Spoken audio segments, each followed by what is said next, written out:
Hey guys, tonight we slip back, way back, into a world where the sun beats down like a god with a grudge. Sand gets into places it absolutely shouldn't, and every breath tastes faintly like wet limestone and sweat. We're headed to ancient Egypt, not as a pharaoh or some elegant priestess with coal-lined eyes, but as you, just regular, unprepared you. And spoiler alert, you probably won't survive this. So, before you get comfortable, take a moment to like the video and subscribe, but only if you genuinely enjoy what I do here. And hey, let me know where you're watching from and what time it is. It's always cool seeing where in the world you're all drifting off to sleep. Now, dim the lights, maybe turn on a fan for that soft background hum, and let's ease into tonight's journey together. You wake up on a tightly woven reed mat that's surprisingly less cozy than the words "reed mat" might suggest. Your lower back protests immediately. The air is thick, warmer than you'd expect before sunrise, and dry enough to make your throat feel like it swallowed chalk. As you blink your eyes open, the ceiling above you is not a ceiling at all but a loosely thatched roof, barely keeping the wind-blown sand out. Your first movement of the day is a regretful one. Every joint in your body creaks in protest, as if it knows what's coming. You're not stretching into a lazy Saturday morning here. You're not even reaching for a coffee. You're a peasant in ancient Egypt, and your day started a full hour before the sun dared to rise.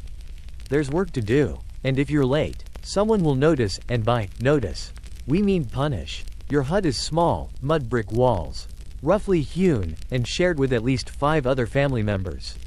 They're already rustling about, someone coughing, someone else fussing with kindling, trying to wake a fire with nothing but patience and a puff of stale breath. There's no door to close behind you as you shuffle out, just a dusty cloth pushed aside, and you're hit with the faint scent of dung smoke from the neighbor's cooking pit and, ah yes, flies. Flies are your constant companions now. No amount of swatting will shake them. They seem especially attracted to your eyes.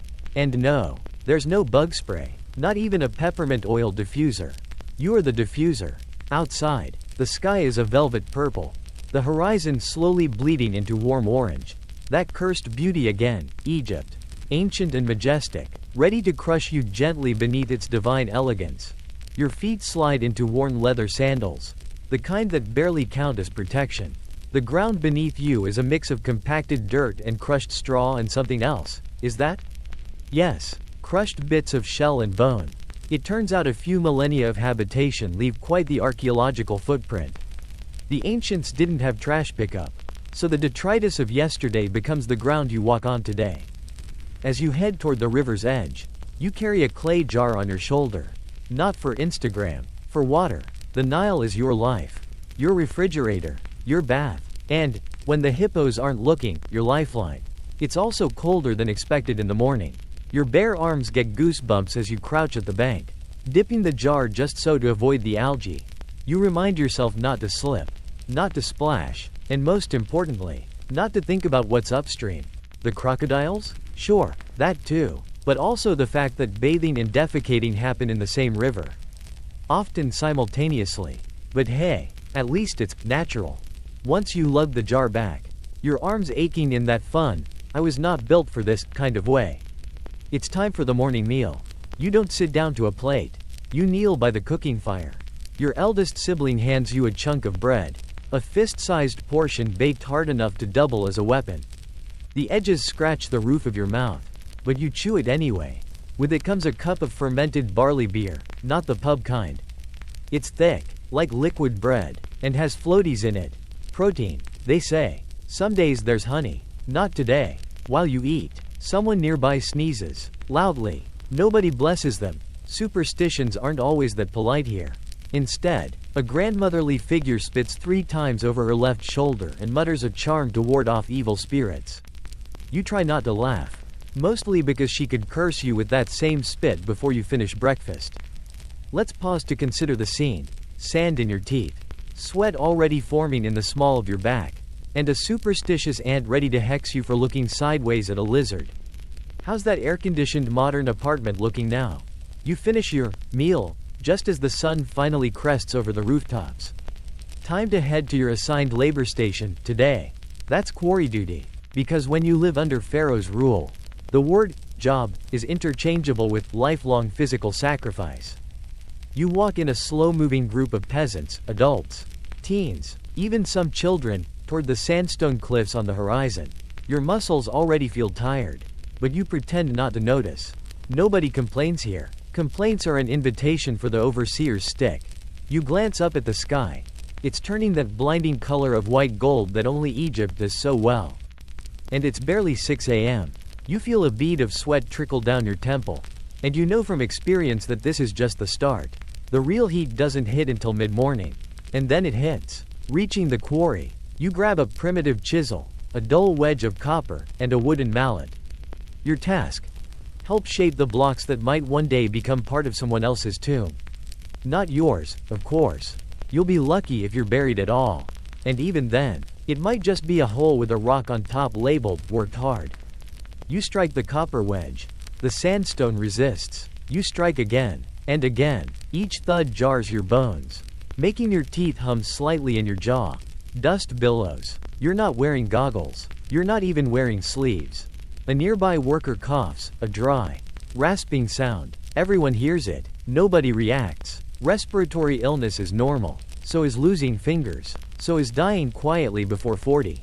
Historians still argue whether common laborers were paid in full or partially enslaved. The records are poetic and vague. What we know is that workers often had rations withheld for disobedience or underperformance. So today, you chisel for your beer and barley. Tomorrow, maybe it's your turn to get whipped for not moving fast enough. Mid-morning, the sun is now fully weaponized. You try to keep your back to it, but there's no escaping. The stone reflects heat upward. The air shimmers, and that fermented beer sloshing in your gut is now a poor choice. You feel dizzy. Someone next to you collapses.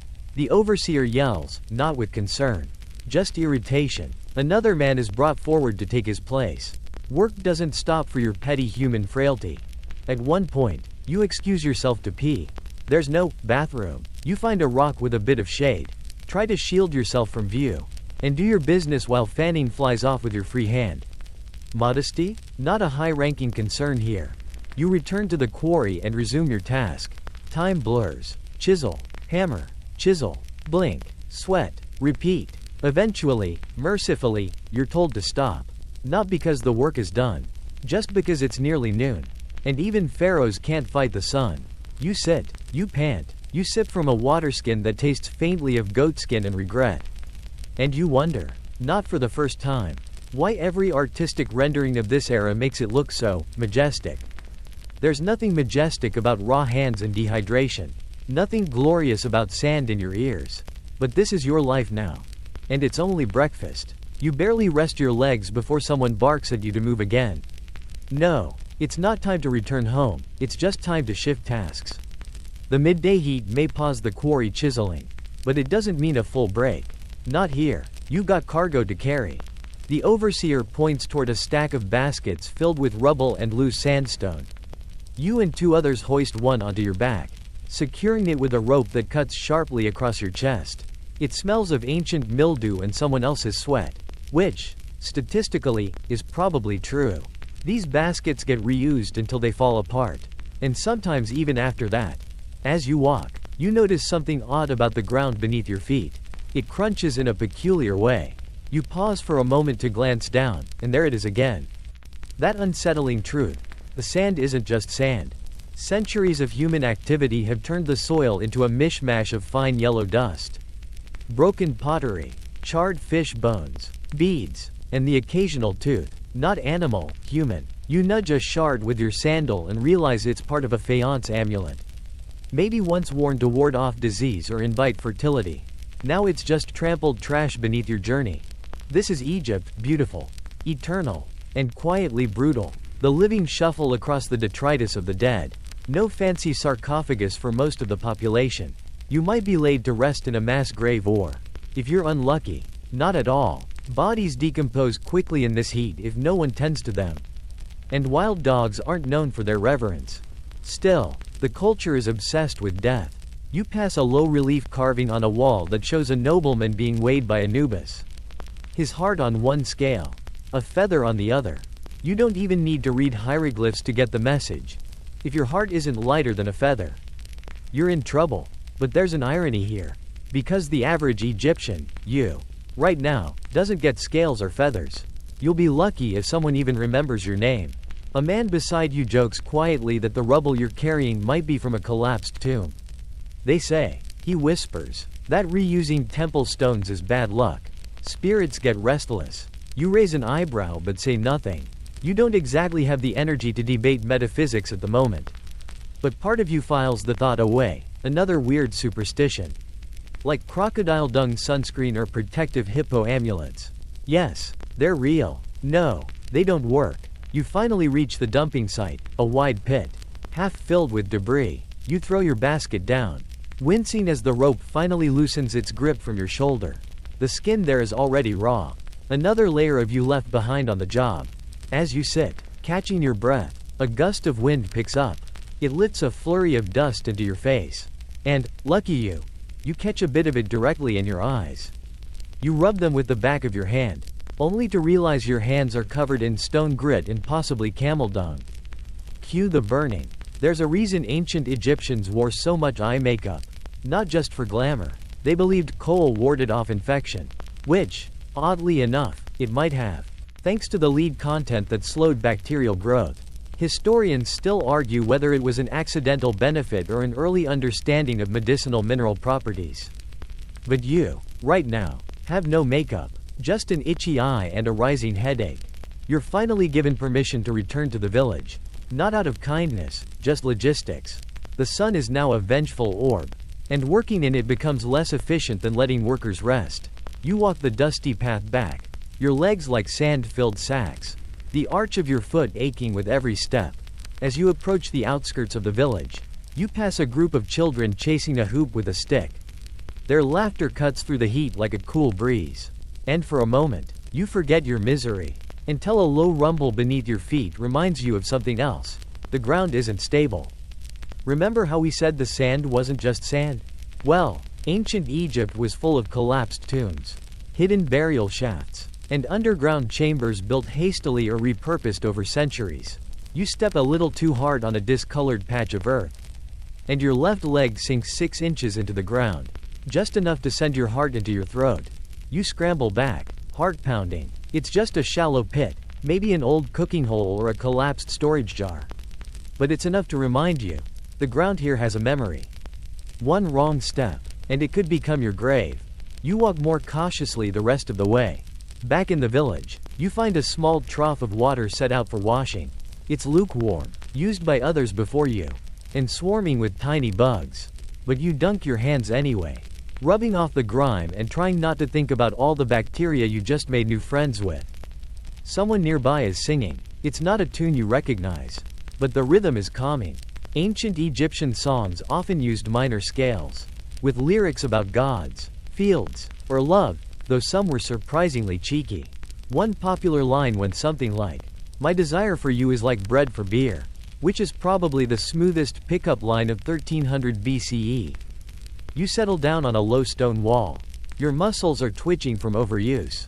The soles of your feet feel hot enough to fry fish. You briefly close your eyes, and behind your eyelids you still see the sun, like it's burned itself into your retinas. A rooster crows, confused, maybe, or mocking. You glance at the horizon. It's still high noon. Time moves slowly when you're miserable. An elder walks by, leaning heavily on a wooden staff carved with lotus blossoms.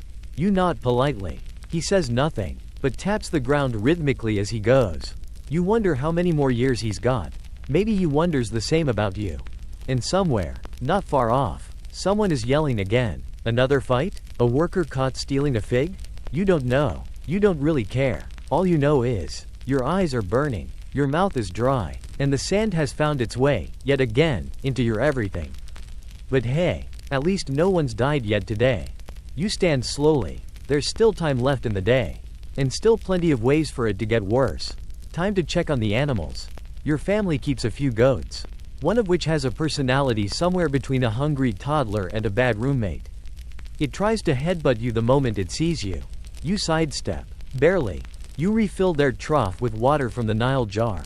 As you do, you spot a pair of ibis birds fluttering past, graceful, pale, and eerily quiet. They were sacred to Thoth. the god of wisdom, and seeing them is considered good luck. You're not sure you believe in omens, but you'll take whatever you can get. Just as you start to feel vaguely human again, a neighbor runs past yelling about scorpions under the thatch. Not metaphorical ones, actual scorpions. Black, mean, and almost impossible to see in the shadows. You sigh. You suppose it was too peaceful for too long. A child with a pot on his head, don't ask, comes by to tell you someone's goat wandered into the canal again. You start walking before you're even done groaning. The sun is now beginning to dip ever so slightly, giving the land that golden hue that looks stunning in documentaries. Less so in real life. When your face feels like it's melting off your skull.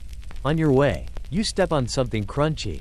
Another pottery shard. You crouch down, brush away the sand, and realize it's the handle of an old oil lamp, maybe 500 years old.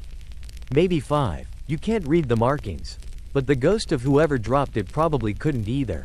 In this world, the difference between sacred relic and household trash is often just time and context. That's the weird truth about ancient civilizations.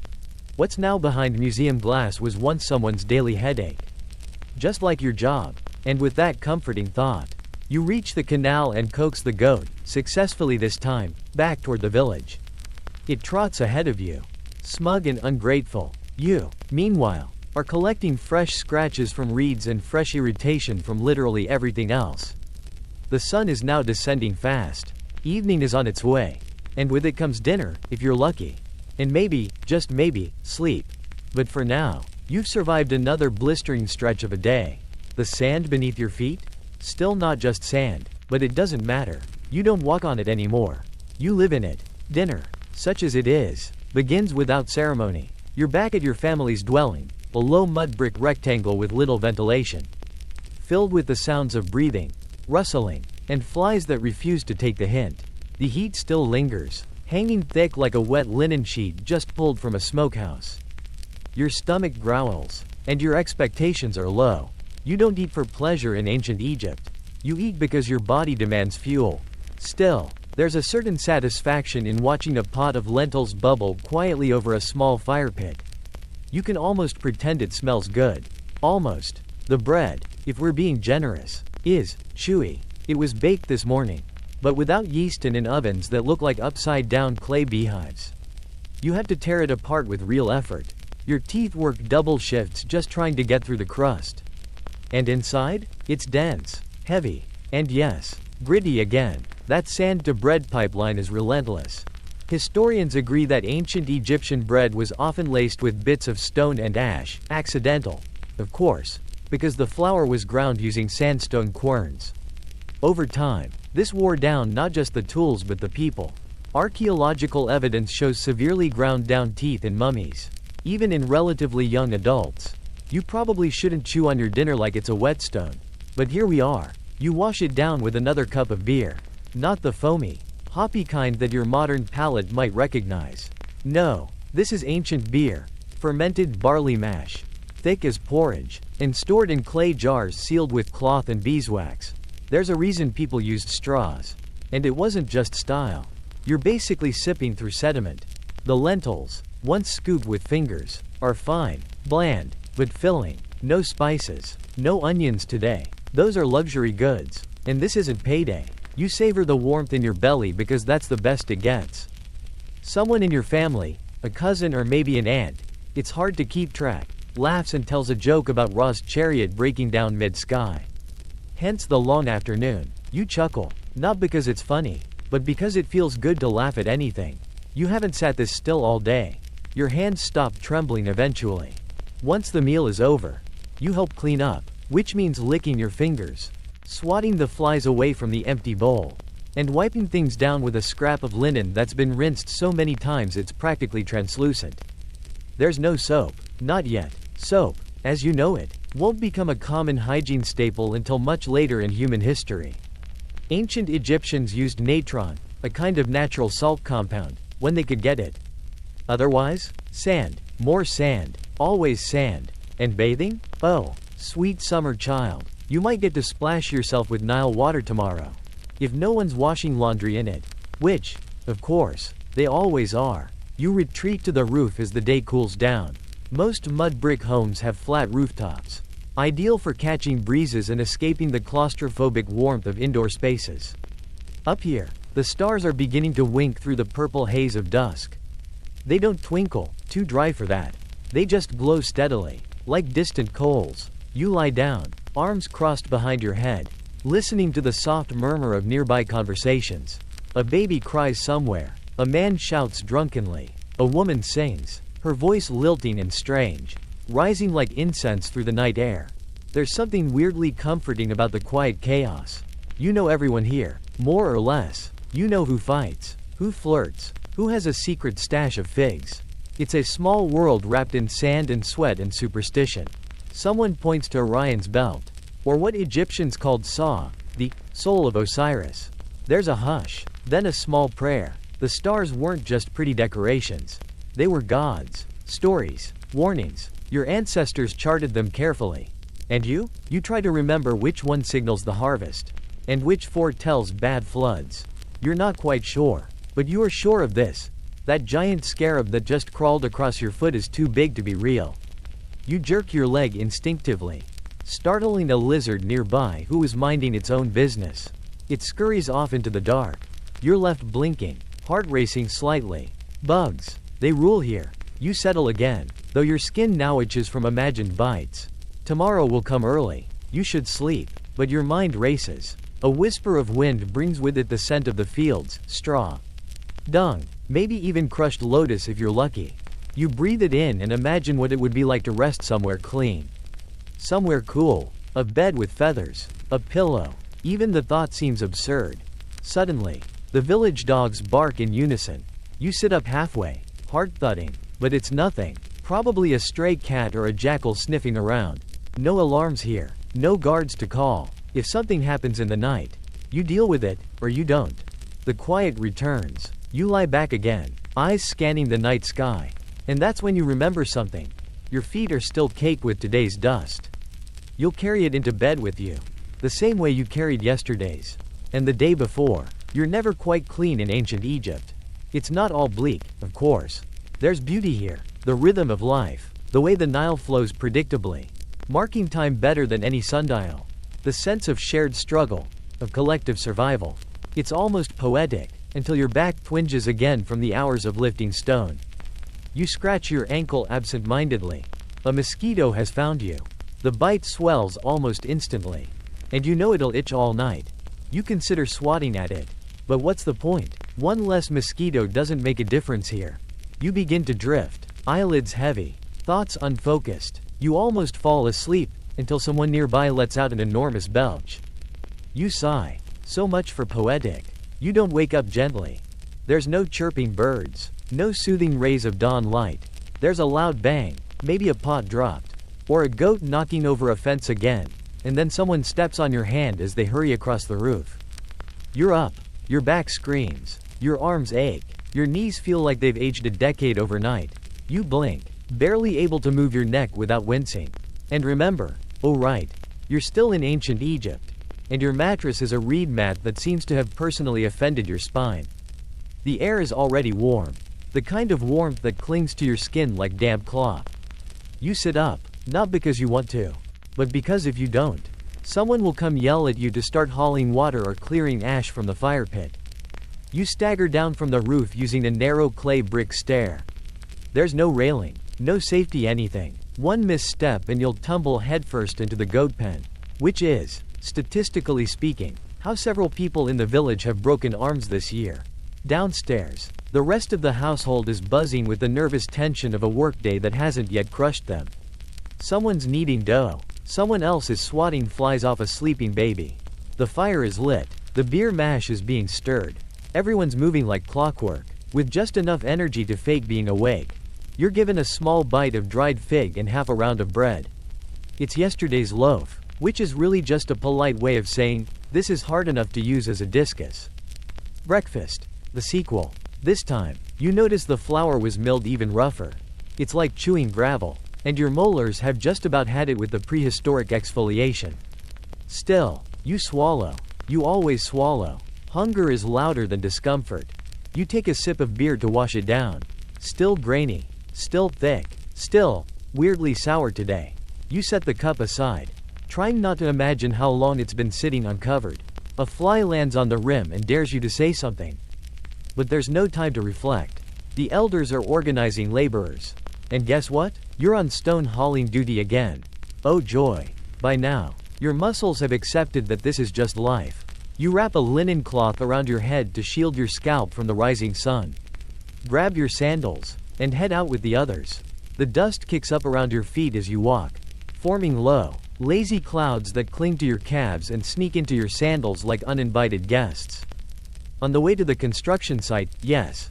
Pharaoh's latest vanity project. Probably a temple to himself or a storehouse for his grain. You pass by several overseers wearing fine linen robes and smug expressions. They don't do any lifting. They don't even sweat. One of them is fanning himself with a palm frond. You try not to glare. But you glare. You haul rocks. Heavy, awkward ones. They're strapped to sleds dragged across sand and wetted with water to reduce friction. It kind of works. Mostly. It just muddies your feet. Each heave sends pain ricocheting up your spine. You're sweating before you even finish the first haul. One of the workers near you, a kid, maybe 16, drops his stone with a groan. An overseer smacks him with a reed cane.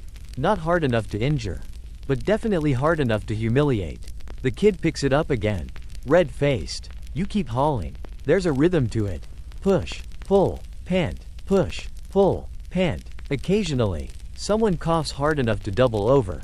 Nobody stops working. That's just normal. As the morning wears on, the sun goes from gentle to vengeful. You feel the heat deep in your bones. Your linen tunic is soaked through. Your skin stings where yesterday's sunburn didn't quite heal. You try to adjust your head wrap, but it's already damp, sticky, useless. The Nile glints in the distance, teasing you. So close, so undrinkable. You break for a few minutes of water. It tastes like clay and goat hair. You drink it anyway. The one mercy today is that your task takes you near the temple. Temples are cooler, shaded, filled with carvings of gods with animal heads and eyes that seem to follow you. You rest for a moment near a carved depiction of Bastet, the cat-headed goddess. Her expression is smug, playful.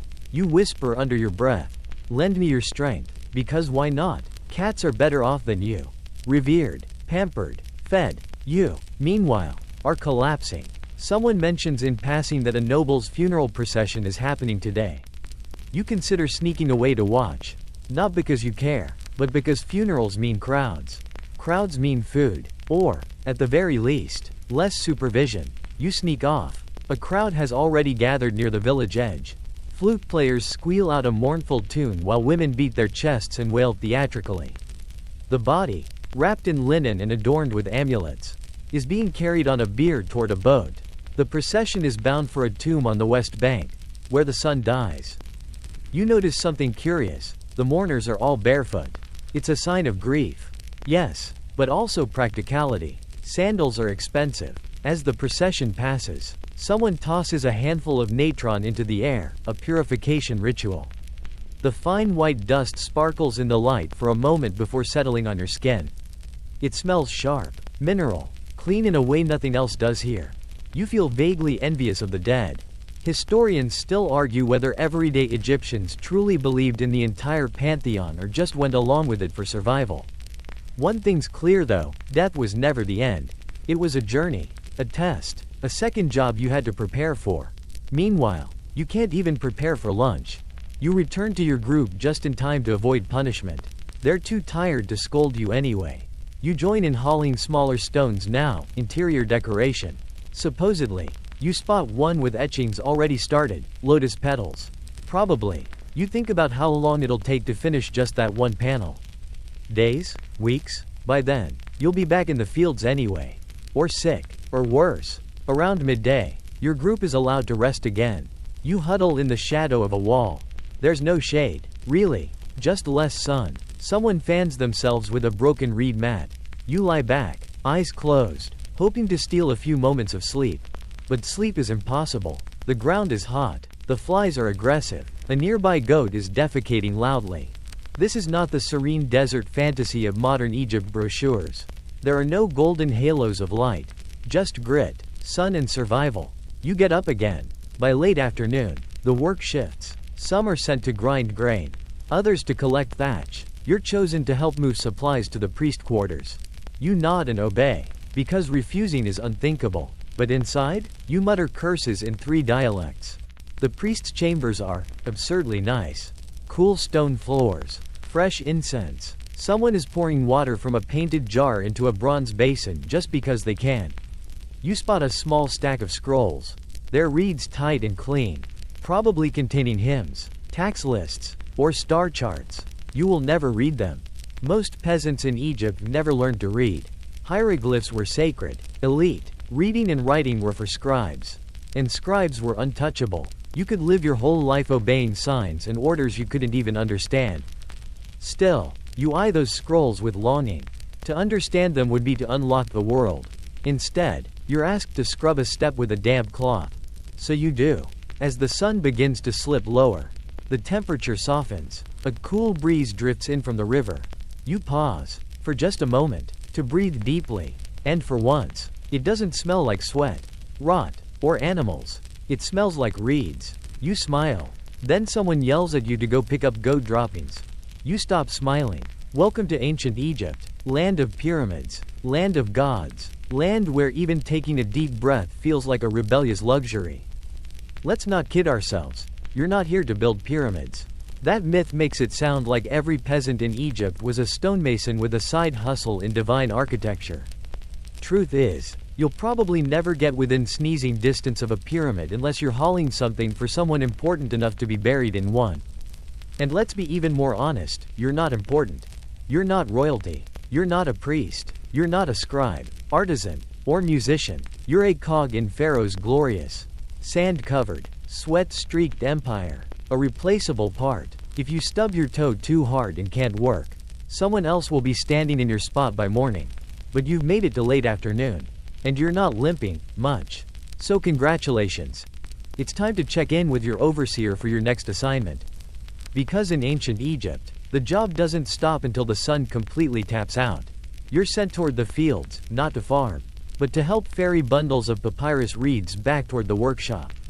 The Nile's banks grow thick with them, tall and cutting at your ankles like they're personally offended by your presence. You bind them together with coarse rope made of flax, hoist them on your shoulder, and trudge back up the narrow footpath while trying not to trip over loose stone or, more annoyingly, dung. Everyone here has a goat, a sheep, or both, and if you have neither, you borrow someone else's dung trail. It's practically public property. You pass a few homes on your return, one of which you've always envied.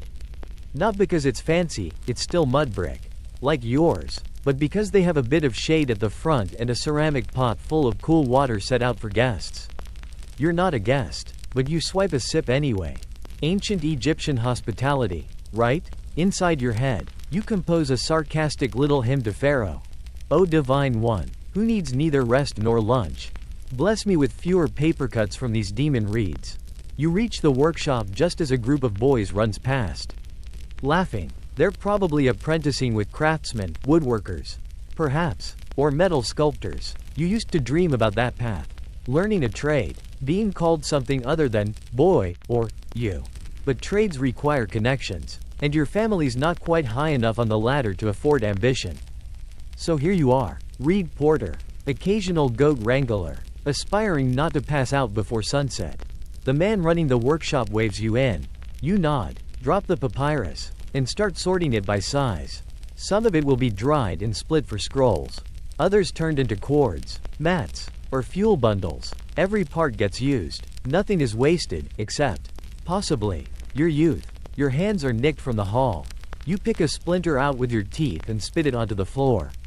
No one notices. No one cares. One of the reed bundles smells faintly of fish.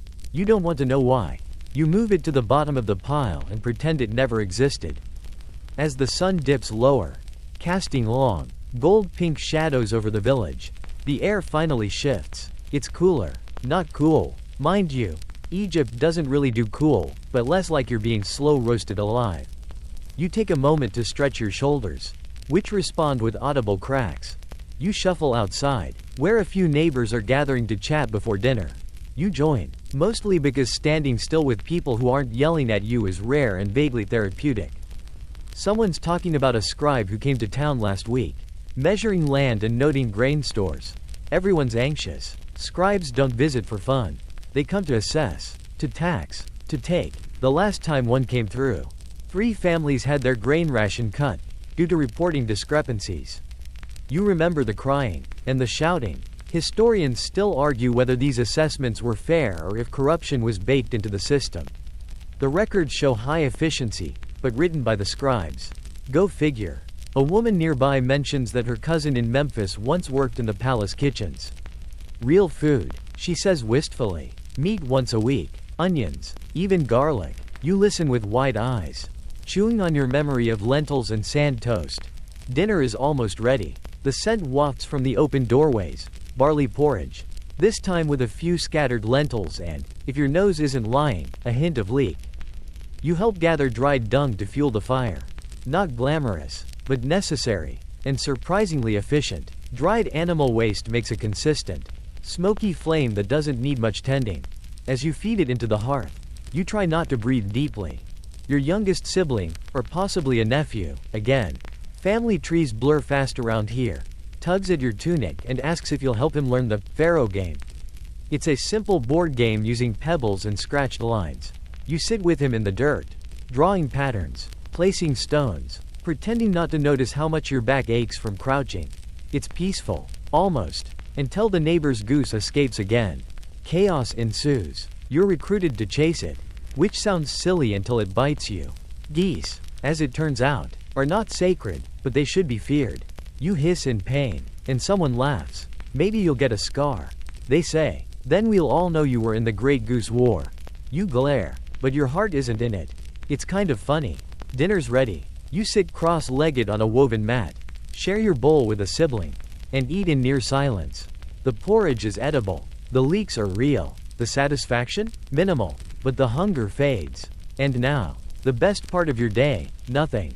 For a moment, you do nothing. You lean back. You breathe. You exist. And no one demands anything from you. Until your father mentions tomorrow's temple cleaning. You groan internally. Temple duty is complicated. On the one hand, it's a change of pace. On the other, temples are full of taboos. Step on the wrong tile? That's bad. Use the wrong hand? That's worse. Speak when you shouldn't? That's very bad. You could find yourself cursed by a priest who hasn't smiled since Ramses was in diapers. You lie awake on the roof again, unable to sleep, mind spinning through tomorrow's instructions. Right foot first. Don't look at the idol. Don't sneeze in the sacred courtyard, seriously. That happened once, and the man had to shave his eyebrows in penance. The wind tonight is stronger, and it carries distant drumbeats, some ritual celebration miles off. Maybe honoring Hathor or Anubis. You can't tell. All you know is that the stars are out, and one of them seems to be flickering faster than the rest. You squint. That one's not a star. It's a candle on a papyrus boat, floating down the Nile in someone's funeral procession. You lie on your side, watching it bob gently along the water, glowing like a distant memory. Tomorrow, it might be your turn to carry one. You fall asleep with that thought tucked under your aching ribs, wondering if your dreams will be kind, or if the gods have jokes too. The morning doesn't ask, it demands. It doesn't tap you on the shoulder or slowly brighten the sky like some gentle alarm clock. It crashes into your brain with a hot gust of air and the screech of a donkey from 2 rooftops away. You jolt awake with a dry mouth, stiff limbs, and a growing awareness that, yes, today is temple day. You sit up slowly on the roof, your tunic twisted around your leg like a bad prank. The sun is just beginning to smear the horizon with gold, and already the heat is coiling, waiting for its moment to pounce. Downstairs, the family is already bustling. You hear clattering pots, scolding voices, and someone, probably your sister, reminding everyone in earshot not to say anything improper near the temple grounds. The gods are listening, she warns, and they don't have a sense of humor. You're handed a bit of bread again, don't worry. It's still as hard as ever, and a cup of thin beer. You chew, sip, and swallow in mechanical rhythm, barely tasting anything. The moment your last bite disappears, you're hustled out the door with a cracked jug of water and a whispered prayer tucked into the corner of your scarf. Temple days are high stakes. You walk with a group, all headed to the same destination. No one talks much. There's a shared tension in the air, like heading to a royal inspection or a very judgmental aunt's house. Everyone's washed their faces, tightened their sandals, and walked in the same strangely careful gait, as if already performing reverence with their steps. The temple rises ahead of you, not massive like Karnak or Luxor, but imposing enough. Sandstone columns line the entry, carved with hieroglyphs and half-worn symbols of deities with impossible faces, falcons, jackals, ibis heads. Their eyes don't blink, their smiles don't change, but they always seem to be watching. You pass through the gate. Inside, everything feels heavier. The air is cool, yes, blessedly so, but also thick with incense and meaning.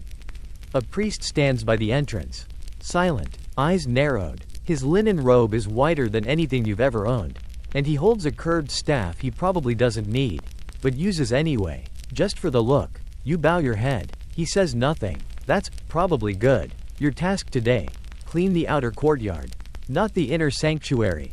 That's reserved for a higher class of servants, ones who've proven they can carry a broom without angering Ra. You, however, are still on dust-sweeping duty. You take your broom, a simple bundle of reeds, and begin the sacred dance of not accidentally desecrating anything. Every few strokes, you pause and check your surroundings. There are rules, many of them, unspoken and very much enforced. Don't lean on the columns. Don't speak the names of the gods out loud unless you're sure of the pronunciation. Don't point. Don't walk backwards. Don't sweep dust toward a shrine. It's considered disrespectful. Don't, for the love of Thoth, touch the offering tables, even by accident, especially by accident. It's like sweeping in a museum, blindfolded, while a very angry cat judges your every move. You work slowly, carefully. Dust piles into a soft cone. A breeze picks it up and immediately spreads it across your robe again. You curse internally. Nearby, another worker knocks a small pebble loose from a ledge. It clatters. The priest's head turns instantly. The worker bows deeply and begins reciting a short prayer. You do the same, just in case the sin of proximity counts. The priest eventually looks away. You breathe again. There's something both serene and terrifying about temple duty. On one hand, it's a break from quarry work. Your fingers aren't bleeding. Your back isn't bent under stone. On the other, you're under constant watch from people and gods. One wrong move and you're ritually impure. 2 wrong moves and you're cursed.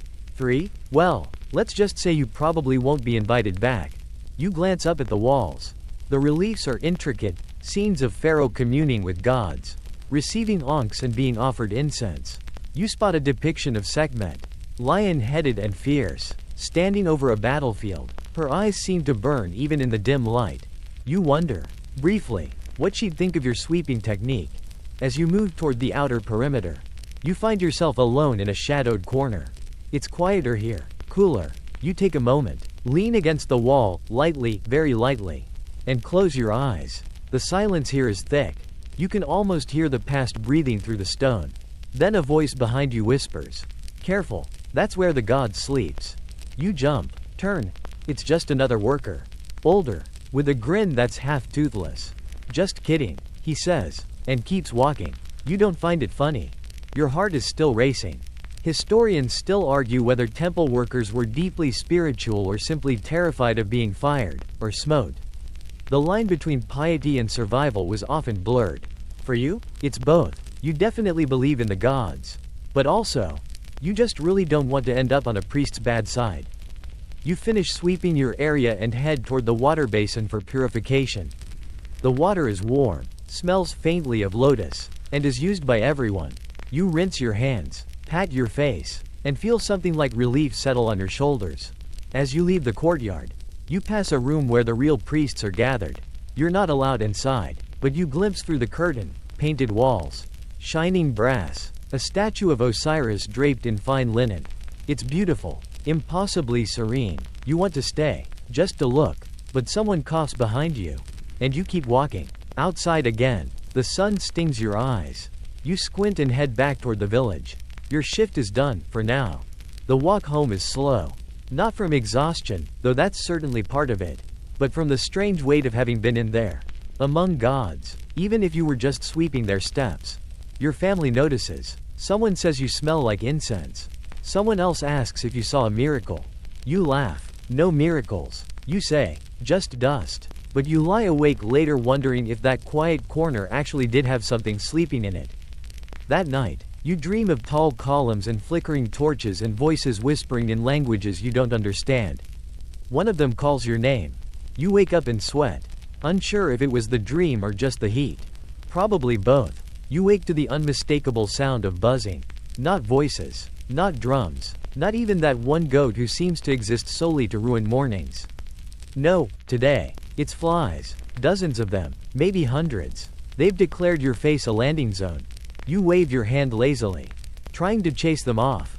But they just settle on your arm instead. One crawls over your closed eyelid. And you finally sit up with a frustrated groan. It's early. The sun hasn't fully committed yet. But the heat is already on its way. You take a deep breath, and instantly regret it. The air smells like dung smoke, sweat, and something you can't quite place. Something sharp. Maybe decaying fish? That's when it hits you. Today's job is in the fields. Not farming, fertilizing. You don't get a choice. A neighbor's father was supposed to take the job. But he twisted his ankle chasing a sheep, which got away, by the way. And now the duty's been handed down the social ladder. Right to you. You scarf down half a loaf of cold bread, still hard. Still sandy, and some watered down beer with visible floaters. Protein? You tell yourself that. It helps. Then you head out, sack over your shoulder, sandals flapping tiredly against your heels. You reach the fields just as the other workers are arriving, carrying baskets and buckets. Some are humming under their breath. One of them, an older woman with arms like tree trunks, greets you with a nod. You've done dung duty before? You shake your head. She chuckles. You'll remember it. She's not wrong. Today's fertilizer isn't just animal waste. It's everything waste. Ash, crushed bone, fish scraps, river silt, and yes, lots and lots of dung. It's all mixed in wide baskets and spread over the field by hand. No gloves, no tools, just you and the blessed touch of ancient Egyptian agriculture. You begin the task. The smell is vivid. It curls into your nose and settles in your throat. You breathe through your mouth, which just makes it worse. The air is thick, the sun is rising, and already you're sweating. You bend, scoop, toss, bend, scoop, toss. The motion becomes rhythmic, almost hypnotic, until you accidentally flick some into your sandal. You pause, contemplate the weight of your life, then keep working. Somewhere nearby, a boy is singing a song about Happy, God of the Nile. He's off key, but it doesn't matter. The gods don't care how you sing, only that you remember. And everyone here remembers, because the Nile giveth. And the Nile floodeth your hut when it's in a mood. You finish one row, then another. The sun rises higher. Your tunic clings to you like wet parchment. Flies buzz constantly around your head, drawn to the smell like scholars to a good tune. You take a break beneath a stunted palm tree. The shade is pathetic, but it's better than nothing. You sip warm water from a skin flask and close your eyes. Someone sits beside you. It's the woman from earlier. She passes you a wrinkled fig and says, "First time's always the worst." You nod. She adds, "Second time's worse too." You laugh, because what else can you do? She tells you about how once a crocodile came up into the fields and just sat there, like it owned the place. No one dared move it. They worked around it all day. It finally left at sunset. Historians still debate how common crocodile attacks really were in Upper Egypt. Some records suggest they were rare and mostly avoided humans. Others hint at regular losses, livestock, children, unlucky farmers. Either way, you now check the canal more carefully. You return to work. The next few hours blur into a sticky, smelly haze. You start to lose track of time. Your hands are raw, your feet ache, and your lower back hums with pain. You whisper a prayer to Hathor, goddess of joy, just in case she's listening. Probably not, but you need a little joy right now. And if it has to come from a cow-headed deity, so be it. Eventually, finally, you're told to stop. You sit, legs stretched out in the dirt, arms resting on your knees. The others gather too, pulling out scraps of food. Someone passes around salted fish. It smells worse than the field. You eat it anyway. And then, out of nowhere, someone screams. Everyone freezes. It's a child. He's running, flailing. Scorpion, he yells. You follow his gaze and spot the creature, small, Black. Fast. It scuttles under a basket.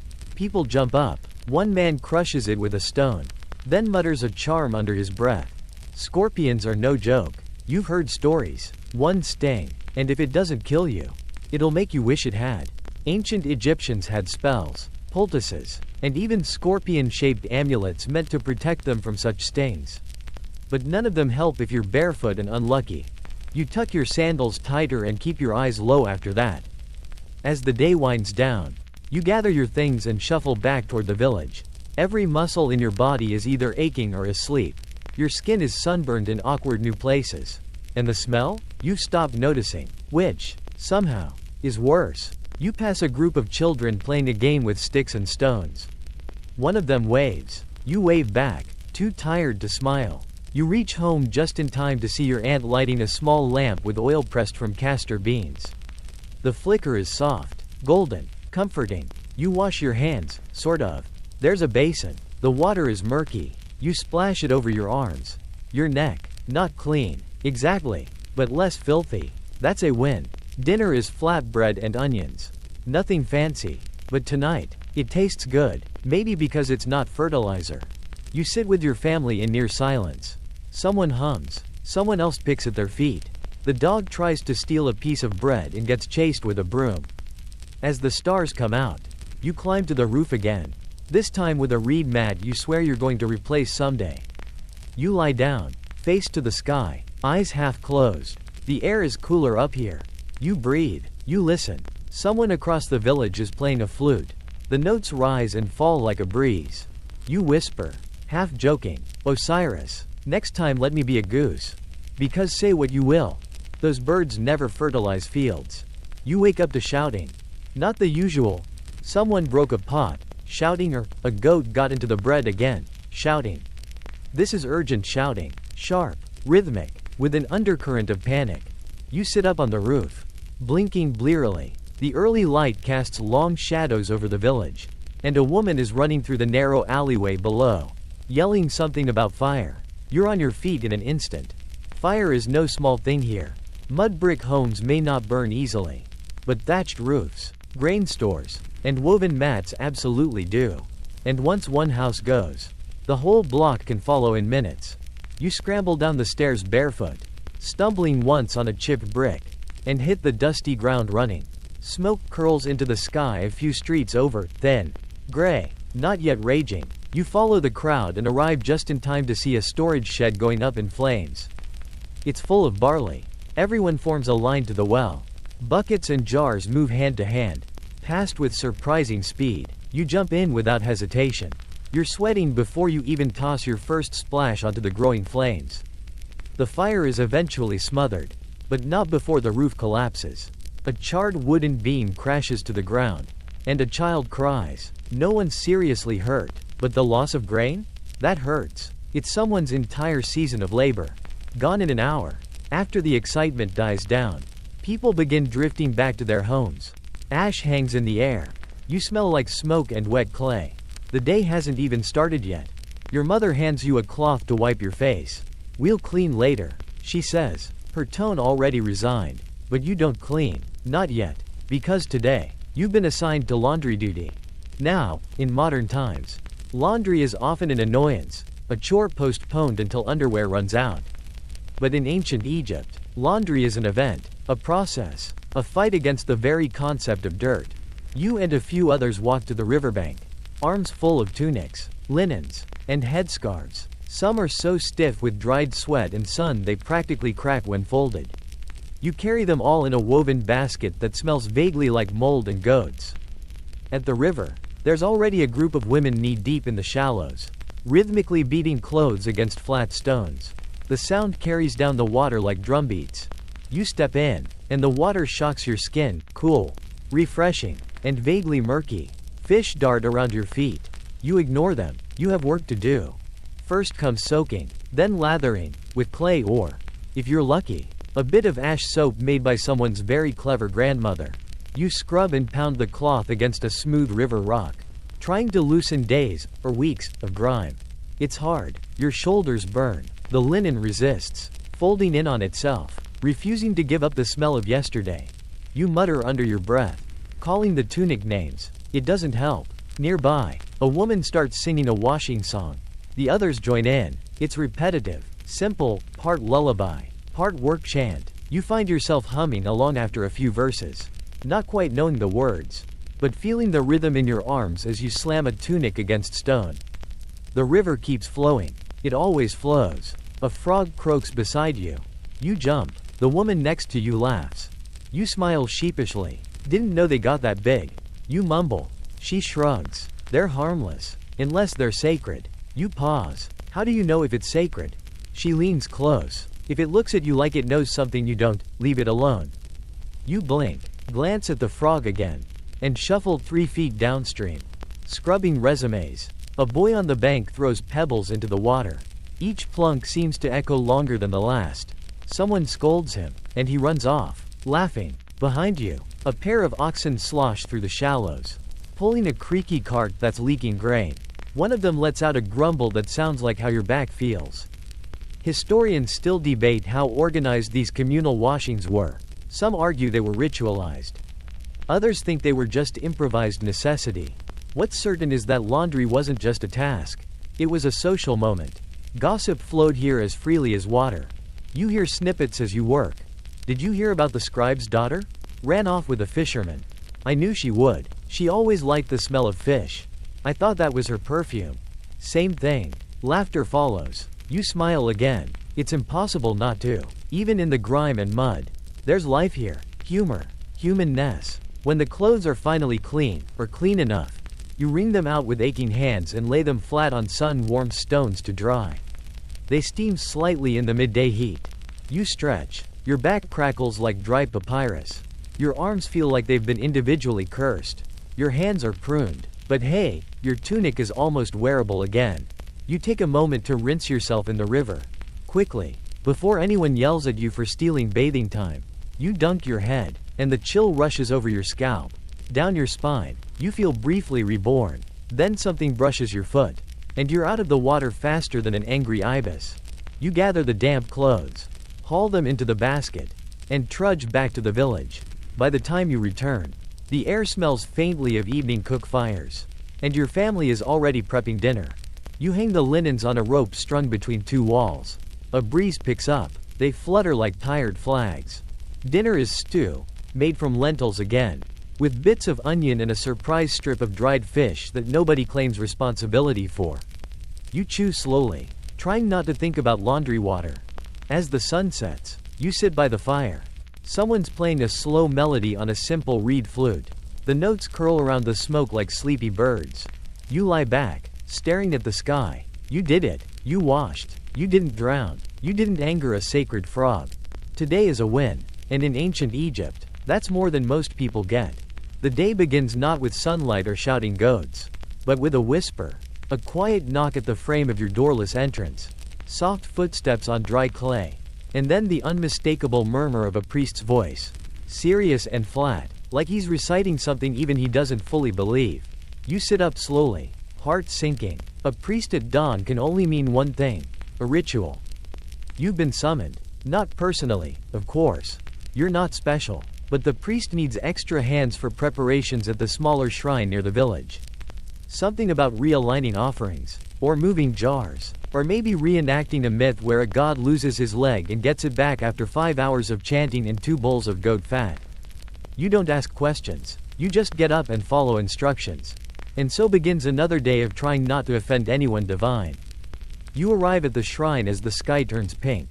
The priest nods at you, then gestures vaguely toward a pile of objects: clay jars, reed mats, palm oil flasks, and one disturbingly toothy statue of Taweret, the hippo goddess of childbirth, whose smile looks like she knows your secrets. Start with the floor, the priest says. Sweep, gently. So you sweep. Again, always sweeping. And while you sweep, you think about how no one ever questions these rituals. Not really. Sure, you sometimes hear whispered doubts after dark, when the fire's low and everyone's too tired to care who's listening. But by daylight, the gods are real. They see you. They judge you. They demand offerings and precision and absolutely no sneezing during the anointing of sacred beetle statues. You learned that the hard way last year. Today's ritual seems to involve replacing offerings. You carry baskets of dried figs, loaves of symbolic bread, which you're not allowed to eat, and tiny clay figures representing deities, animals, and occasionally abstract concepts like order and the moon's kindness. You arrange them carefully on a woven mat while the priest mumbles prayers. Then comes the incense. It smells expensive, sweet, smoky, and powerful. Imported resin from far away, Punt, maybe, or some vague land of the gods across the sea. You fan the smoke toward the statue of Isis. Careful not to blow on it directly, another rule. The priest circles, sprinkling natron salt, eyes half closed. The whole scene feels surreal. You're barefoot, holding a burning branch, praying not to trip over a jar shaped like a crocodile. And yet, this is normal. This is your reality. There's a story the priests like to tell, that once, long ago, people forgot to give offerings to a local god, and he sent 20 years of sandstorms in retaliation. Nobody dares forget anymore, even if the god in question is a frog who guards the concept of righteous accounting. Historians still argue whether Egyptian religion was truly feared or simply habitual. Some suggest it was a divine bureaucracy, endless rituals to keep cosmic balance, like filing taxes for the universe. Others think it was more personal, a way for ordinary people to feel heard in a world that didn't listen. Either way, you keep pouring oil. A cat slinks through the shrine doorway. It pauses, looks you dead in the eye, and then sits directly on a sacred mat. You freeze. The priest turns, sees the cat, and sighs. Let her be, he says. She knows what she's doing. Of course she does. Cats are sacred. Everyone knows that. Bastet, the cat goddess, is beloved across the land. Households keep cats not just for pest control, but because they're divine adjacent. When they purr, it's basically a prayer. When they scratch you, lesson from the heavens. The cat yawns and curls into a ball. She's clearly in no rush to leave. Your back aches as you kneel. The floor is swept. The offerings are laid out. The priest seems content. He nods at you, which is the closest you'll get to praise. Then he says, "Can you fetch water from the river? For the ritual wash?" You nod. Of course you can. The river isn't far, but the jar is large. You carry it carefully, arms trembling slightly from the strain. As you dip it into the Nile, you pause. The surface is calm, but something beneath moves, a fish, or maybe something larger. You wait. It passes. You fill the jar and haul it back. Every step is measured. Spill even a few drops, and the priest might make you refill the whole thing. Purity, he would say. No half measures. By the time the ritual finishes, the sun is high. You've spent hours in near silence, handling objects you're not allowed to own, chanting words you don't fully understand.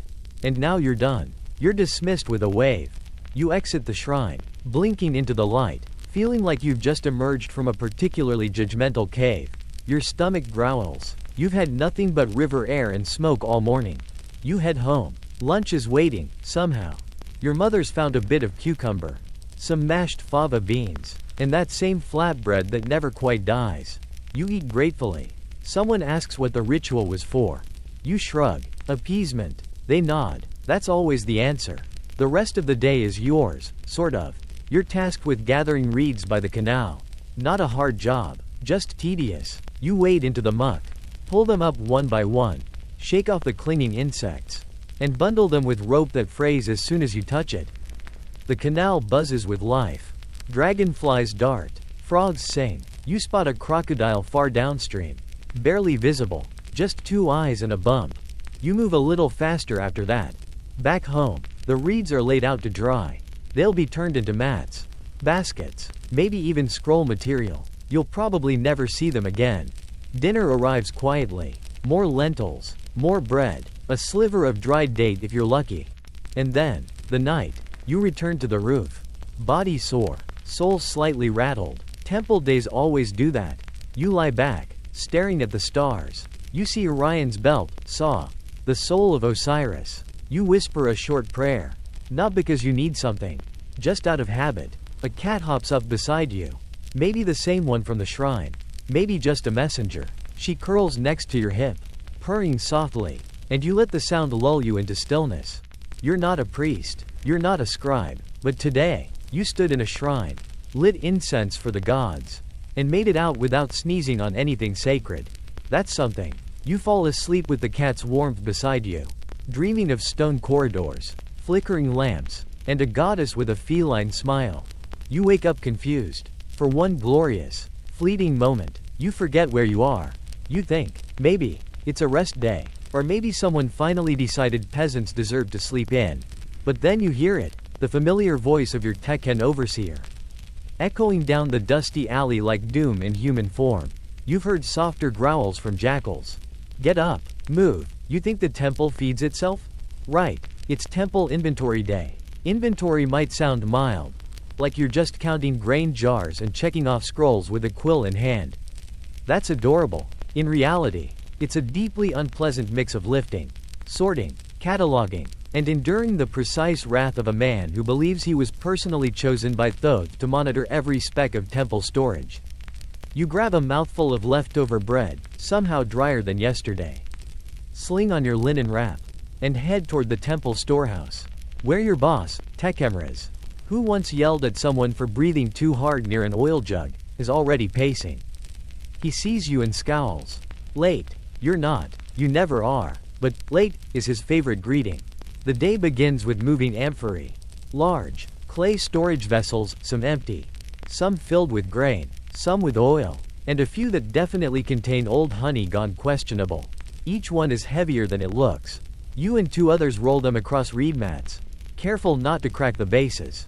One breaks anyway. Tekemres doesn't say a word. He just looks at it, then at you, then back at it, then at you again. You mutter an apology that sounds like a cough and hope that's the end of it. Next, you're sent to count ceremonial tools. You open a wooden chest lined with linen and start pulling out bronze blades, ladles, incense holders, and one deeply unsettling statue of Sobek with what appears to be a removable jaw. You count. You record, not with numbers, because you can't write, but by moving pebbles into rows, each representing 10. A scribe watches you. He's young, smug, and drinking something suspiciously cool while you drip sweat into your own sandals.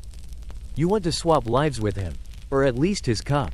Still, you get through it. The tools are all present. The scrolls? Less so. One's moldy. Another has bite marks. Mouse. Maybe. Possibly cat. You're not sure which would be worse. Tekemres demands the list be corrected. You nod, not because you understand, but because he looks like he might spontaneously combust if someone disagrees with him today. You carry bundles of papyrus, sweep rat droppings out of corners, and restack jars of animal fat used in embalming rituals. This part, in particular, smells like disappointment, and as you work, your mind wanders. You think about Pharaoh. You've never seen him, not even once. You know his name, of course. Everyone does. His image is carved into every temple wall. Face perfect, posture divine, always smiting enemies or receiving blessings. You've scrubbed his feet in stone more times than you can count. But you're just a laborer, one of thousands. You're more likely to see a jackal than your king. And yet, the entire system revolves around him. Taxes? His. Harvest? His. Your half day off that one time last spring? His mercy. You've heard rumors he's divine. That when he walks, the sun bows. That his breath cures illness. That his eyes glow in moonlight. Historians still debate how much of this was propaganda and how much was genuinely believed. But here in the storeroom, elbow deep in rodent droppings, you can't help but wonder, if he's so divine, why are you the one doing this? Someone nearby sneezes. You all freeze. Not near the jars. Tekemres barks. Everyone nods as if sneezing near pickled onions is a personal insult to Ma'a, goddess of truth and order. Later, during a short break, you sit outside under the narrow shade of a broken column. The scribe, the smug one, joins you. He offers a piece of dried fig. You accept. He asks, "Do you believe in divine rule?" You blink. That's not a casual break time question. You shrug. If I don't, someone might throw me in a canal. He laughs, then says, "I don't think Pharaoh's a god. I think he just acts like one." You say nothing. That's dangerous talk, but he seems safe, young, educated, unbothered. You nod slightly, enough to say, maybe. The break ends too soon. You're back inside, lifting, sweeping, counting. The heat in the storeroom climbs. No air, no wind, just the weight of jars and centuries pressing on your shoulders. You catch sight of a tiny scorpion hiding under a box. You don't scream, you just quietly scoot the box back over it.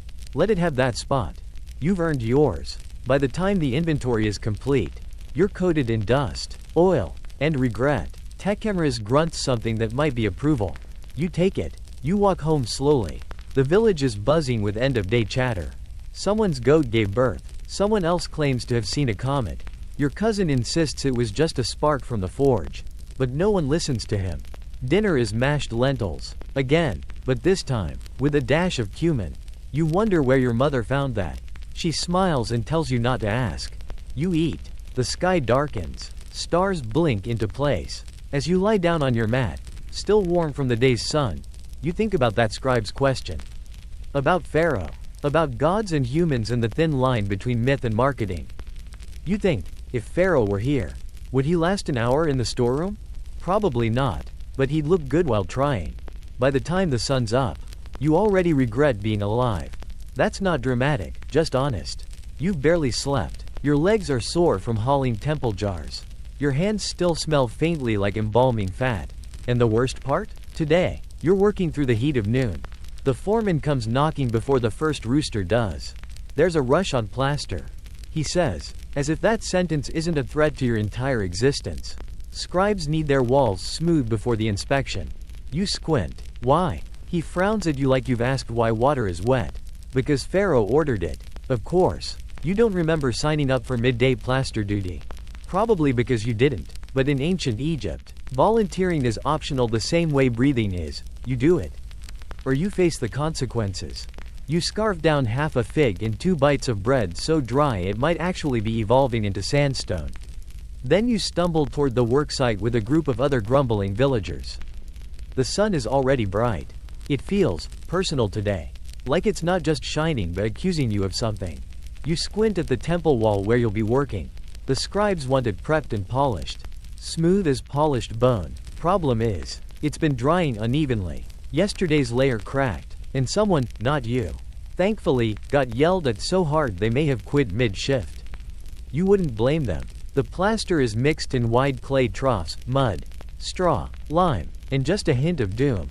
You kneel beside it and start spreading it on the wall with a wooden trowel, trying to ignore the fact that every inch of exposed skin is starting to simmer.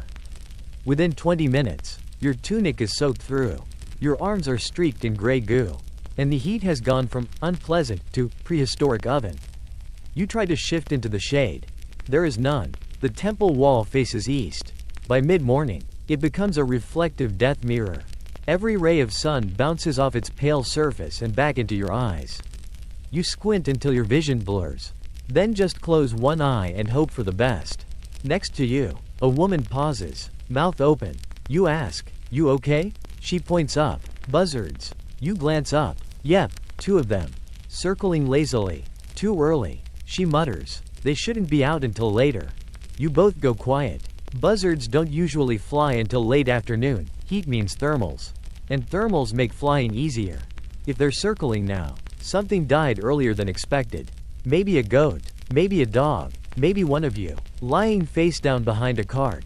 Comforting. The priest overseeing the plaster job appears, fanning himself lazily with a palm frond someone else is holding for him. He tells you the alignment of the inscription must be precise. The divine words must sit on a line as straight as Matt's feather. He intones. You stare blankly at the wall and think, well, the feather's getting slightly crooked today. He clucks his tongue, clearly unsatisfied, and walks off muttering about the decline of standards in this dynasty. You keep spreading plaster, ignoring the bubbling in your skin. Sunburn is setting in, not the pink kind, the "I will peel like an old scroll" kind. Someone pours water over their head. You're tempted to do the same, until you remember you only have 1 jar left for the rest of the day. You sip a little, just enough to keep your lips from cracking, and tuck the jar under a broken pot in a sliver of shade. At one point, someone collapses, not dramatically, just quietly folds at the waist and drops to their knees. The others pause. Someone fans him. Someone else yells for a break. The priest hesitates, then waves a dismissive hand. 10 minutes. You sit against the wall, The plaster smears your shoulder. It's too hot to care. You sip water. It tastes warm, metallic. Your vision pulses at the edges. The sky seems too blue. This is the point in the day where you start dissociating. You imagine what it would be like to live in the delta. Cooler, breezier, less rock. Maybe you'd herd cattle or press oil from flax. Maybe you'd marry someone with strong arms and access to shade. Maybe you'd be reborn as a cat. Someone nudges you, breaks over. You stand slowly, like an old door being forced open. Your knees click, your spine complains. Your hand trembles as you lift the trowel again. The sun is now weaponized. It no longer feels like heat. It feels like a pressure, like you're being flattened by the sky. And the worst part? You're still not done. Historians still argue whether ancient Egyptians took midday siestas. Some evidence suggests breaks were common during peak heat. Others argue that in times of Pharaoh-led construction, break meant stand in the shade for 2 minutes and pretend you're not dying. You're clearly living in the latter theory. Around high noon, the light becomes surreal. It bleaches everything, the stone, the plaster, even your skin. Shadows vanish. It's like standing inside a sunbeam with no off switch. The air hums with heat. You stop sweating. That's never a good sign. The priest reappears just in time to demand more water sprinkled on the ground to settle dust. You want to scream. Instead, you dump half your jar onto the earth, watching it vanish instantly into thirsty soil. You whisper to yourself, "I'm going to die in this dust." Someone nearby coughs and mutters, "At least you'll already be pre-plastered." That earns a weak laugh. You finally lay the last swipe of mud across the stone as the bell sounds from the temple tower. The scribes arrive shortly after, holding reed pens and long wooden rulers. They inspect your work. One frowns. He points to a corner. This is uneven. You stare at him. You consider your options. Option 1. Apologize. Option 2. Apologize, but inwardly scream. You go with option 2.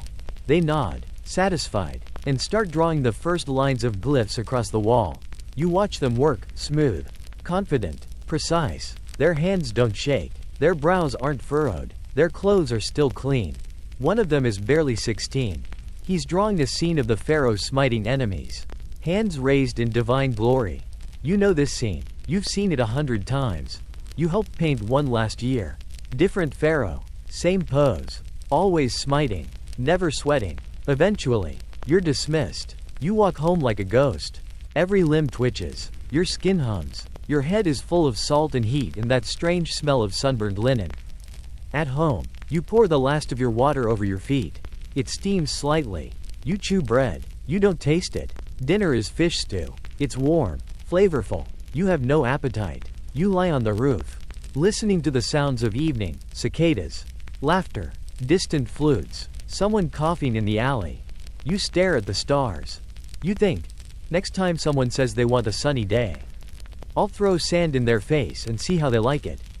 You close your eyes, arms across your chest like a mummy in training, and you fall asleep, still hot, still sore, but still alive. It's not the sun that wakes you this time. It's the itching. Not a little itch, this is full body. Brain scrambling. What is crawling on me level itching? You sit up, scratching furiously at your arms, neck, and legs. There's no visible rash, but your skin feels like it's been sprinkled with sand and fire ants. You know what this means, pests. You sigh and check your mat.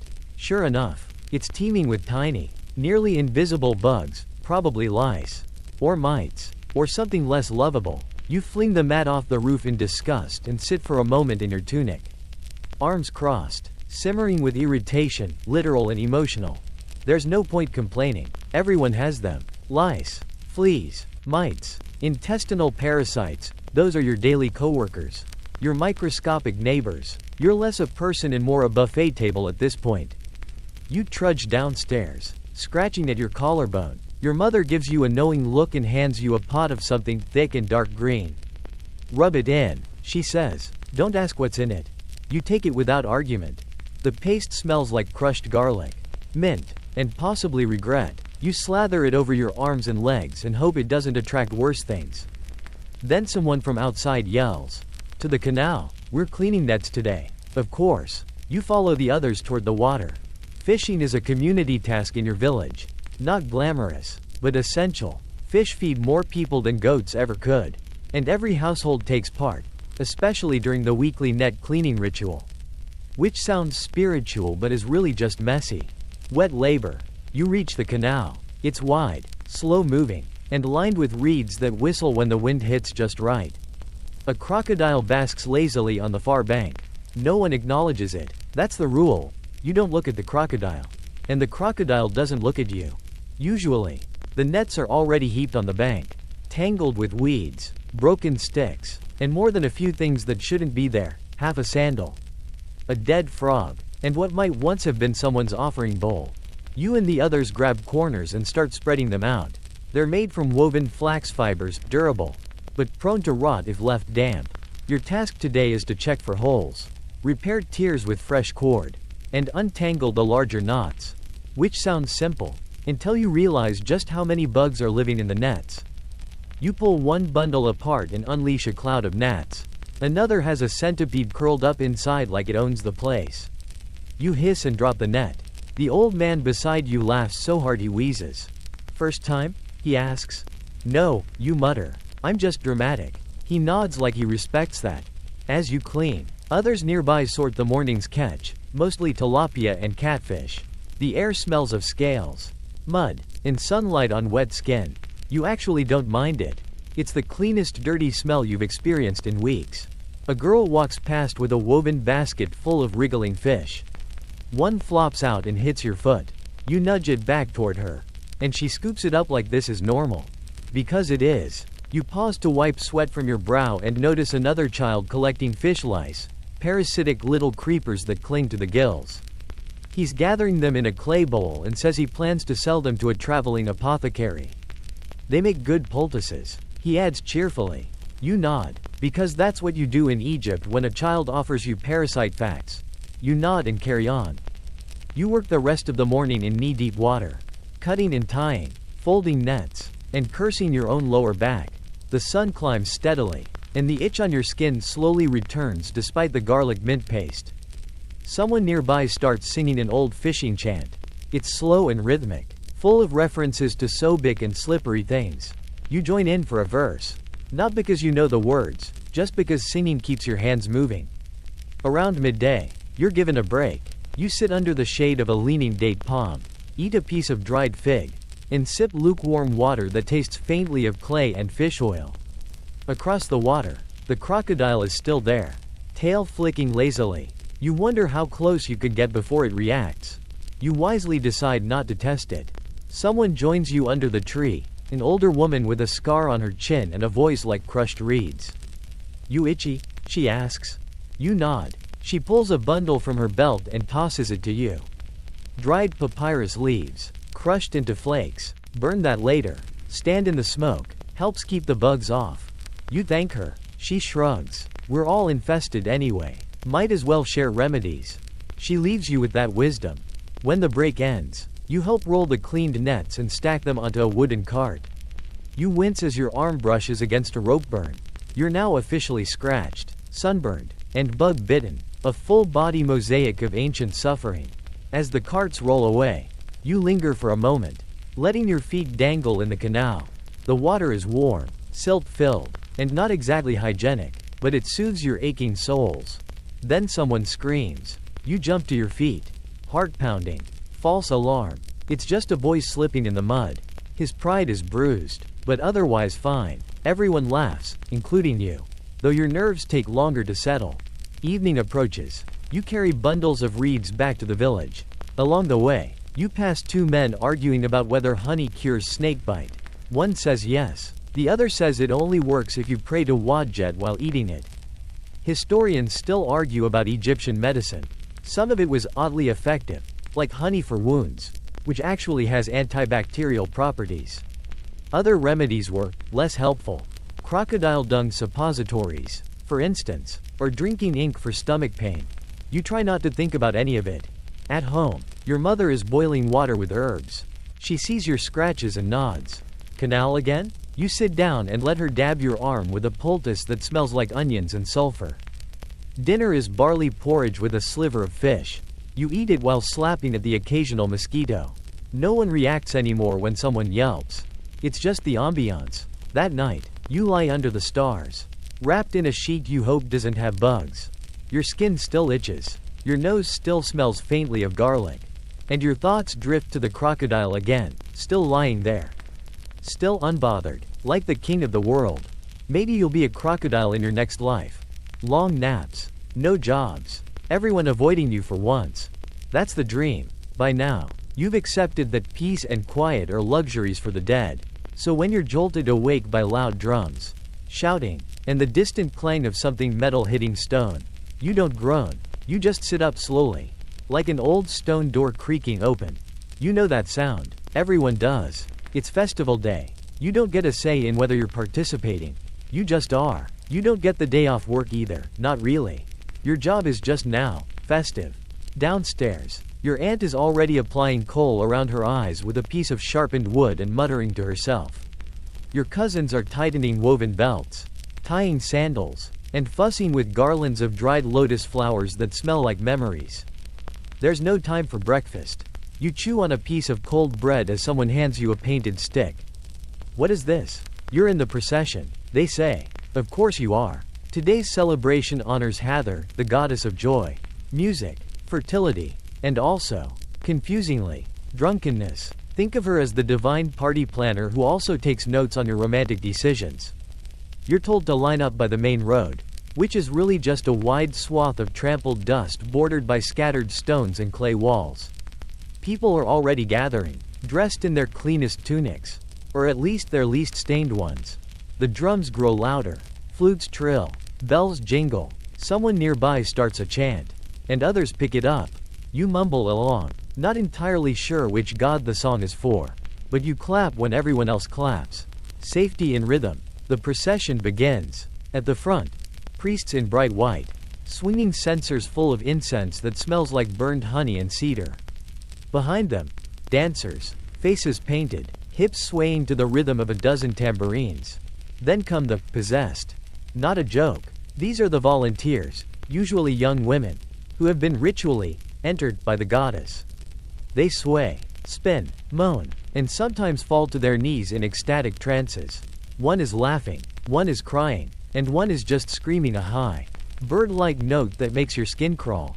You don't question it. You wave your painted stick like you're meant to. At some point, someone hands you a bundle of papyrus shaped like a cow's head. Symbol of Hathor. You raise it when prompted. Behind you, a group of men hoist a portable shrine, a golden box on poles, with carvings of stars and cows and sistrums. It's heavy, and they grunt with every step. As the parade winds through the village, spectators shout blessings, toss flowers, and in one case, an egg. It misses, barely, and then you reach the temple. You expect things to quiet down, to get more formal, but instead, they escalate. The dancers increase their pace.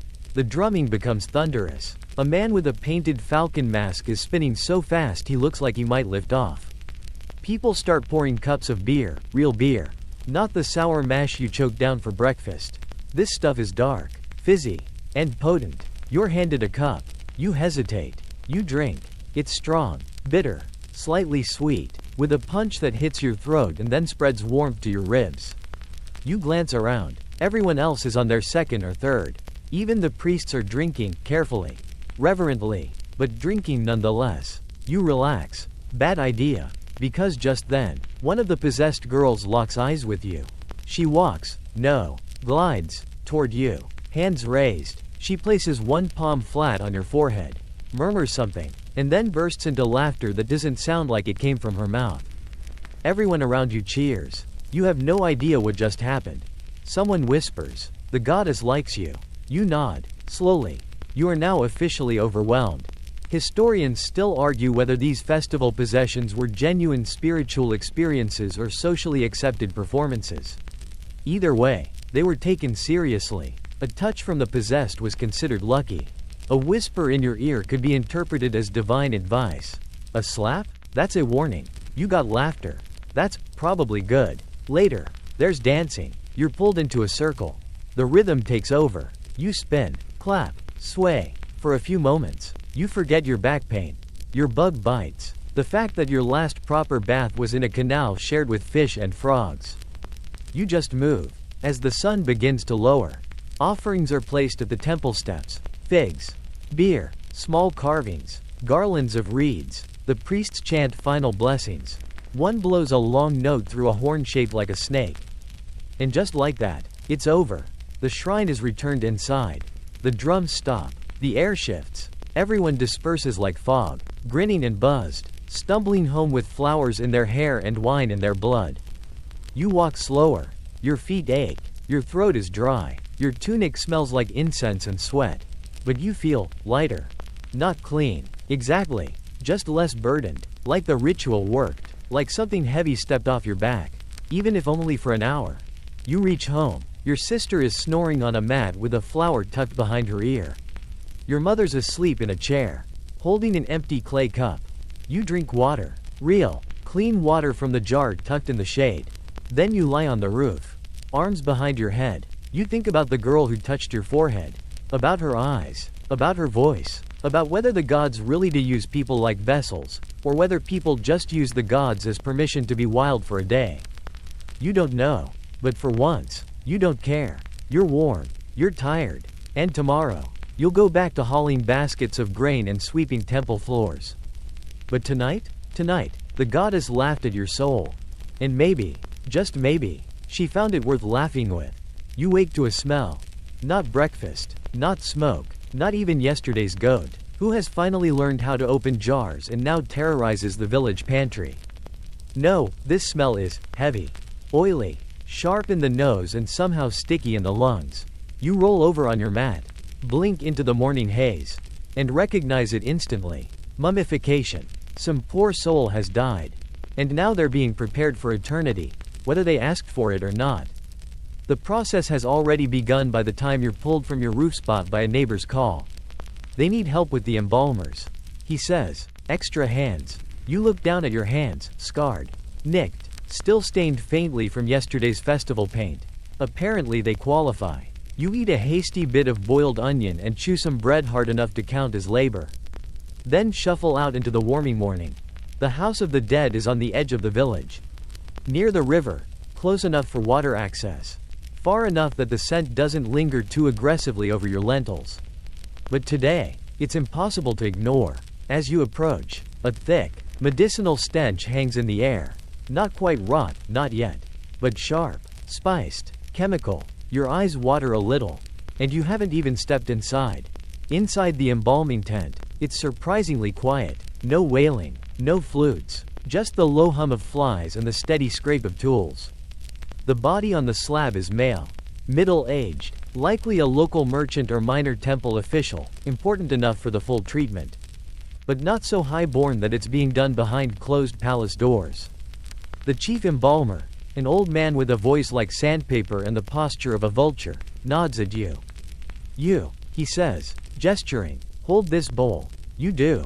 The bowl is filled with natron, a naturally occurring salt mixture that's used to dry out the body. It's cold in a strange way, leaching moisture as it touches skin. You try not to shiver. Nearby, another assistant begins packing the body cavity with linen and more natron. The organs have already been removed, carefully. Reverently, you spot the canopic jars on a nearby shelf, each carved with the heads of the 4 sons of Horus. One holds the liver, one the lungs, one the stomach, one the intestines. You don't ask which is which. You don't want to know. The heart? Gone. Probably sent to a priest for weighing. After all, in the afterlife, your heart is balanced against a feather to judge your soul. And if it fails? Well, there's always the devourer, a beast with the head of a crocodile, body of a lion, and hind legs of a hippopotamus. A real bedtime story favorite. Historians still debate whether the full mummification process was practiced for most citizens or just the wealthy. The truth seems to land somewhere in between. Rich folks got the deluxe package. The poor? Well, they got speed dried and buried before the sun went down. But you're helping with a middle-tier mummy today. You stand there for what feels like hours, holding bowls, soaking linen strips in oil, passing instruments. You don't speak. No one does. The work is solemn, deliberate. Even the flies know better than to land on the body for long. At one point, the old embalmer breaks the silence. "See the nostrils?" he says. You nod. "Watch this." He takes a hooked tool, thin, curved, and inserts it up into the skull. You swallow hard. There's a faint crunching sound. He rotates his wrist, pulls out something wet. You look away. "Brain," he says casually. "Mostly useless." You resist the urge to respond. "Speak for yourself." He hands you a cloth to wipe his tool. You try not to pass out. After that, the body is coated in resin, wrapped tightly in layers of linen, each inscribed with protective symbols. A gold scarab is pressed into the chest, a charm for the afterlife. More oil is applied. The scent grows thicker, more intense. It clings to your throat like syrup. You step outside when you're dismissed. The air outside smells sweet by comparison, like sun-warmed mud and overripe figs. You breathe deeply, shakily. A boy stands nearby, holding a bundle of lotus stems. He looks at you. "Was he scary?" the boy asks. You shake your head. "He was quiet." The boy nods solemnly. "I want to be mummified one day." You squint. "You're 6. He grins. "Still." You laugh. You can't help it. You head home, the smell of resin still caught in your hair. You wash your hands in a basin and watch the water cloud with streaks of salt and oil. Lunch is pickled radish and something you hope is goat. As you eat, your uncle tells you a story about a mummy that came back to life during a sandstorm and walked straight into someone's kitchen asking for beer. You pretend not to be interested. But later that night, you think about it anyway. When you climb up to the roof, the moon is nearly full. It casts everything in blue-silver light, turning your village into a painting. You lie back on your mat, still itchy, still sunburned, but now with a new layer of formerly stood near a dead guy. You close your eyes, and then you hear something. A soft shish, like fabric scraping. You freeze. You sit up. Nothing. You look around. Still nothing. But just in case, you whisper an apology to anyone who might be lingering nearby. Because in Egypt, the dead are never really gone this morning. You wake up with someone painting your face. Not in a creepy, woke up at a sleepover with a mustache way. No, this is deliberate, careful, and surprisingly cold. Your sister is crouched next to your mat, holding a little shell full of green goo. And she's using a sliver of bone to smear it across your eyelids. You blink. "What are you?" "You have a pimple near your eye," she says, "and you're going to the granary today. You need to look like a person, not a plague victim." "Fair." You sit still and let her finish. The green goo is malachite, crushed mineral, mixed with oil and spit, used as both makeup and medicine. It stings a little, then cools, and even though you know it's just ground up rock, it makes you feel oddly powerful, like a priest, or someone who isn't currently reeking of embalming resin and goat sweat. You dab a bit under each eye and glance into a piece of polished bronze. Your reflection stares back, tired, sunburned, a little shiny, but the malachite makes your eyes look intentional. You are now 10% more dignified. Breakfast is late. You eat a bowl of wheat porridge, made tolerable by a splash of honey someone smuggled in from the temple's offerings. Your uncle says that if you eat too much honey, bees will follow you into the afterlife. You raise an eyebrow and eat more. Then it's off to the granary. Grain is gold in ancient Egypt. Literally. It's not just food, it's currency. Taxes are paid in sacks of barley. Wages are measured in loaves. And every single family's survival depends on those dusty heaps of seeds staying safe, dry, and rat-free. You arrive at the granary compound and greet the scribe in charge, who looks at you like your coal is too uneven. He hands you a list. Well, he can read it. You just nod and accept that you'll be moving a lot of heavy things and probably not getting credit for it. You begin the day by hauling baskets of barley from one room to another. There's no logic, just motion. The granary is built like a maze, mud brick corridors, cool shaded chambers, high shelves made from palm wood. Dust swirls everywhere. You sneeze, loudly. Someone whispers, "Say, Mate Thoth forgive me."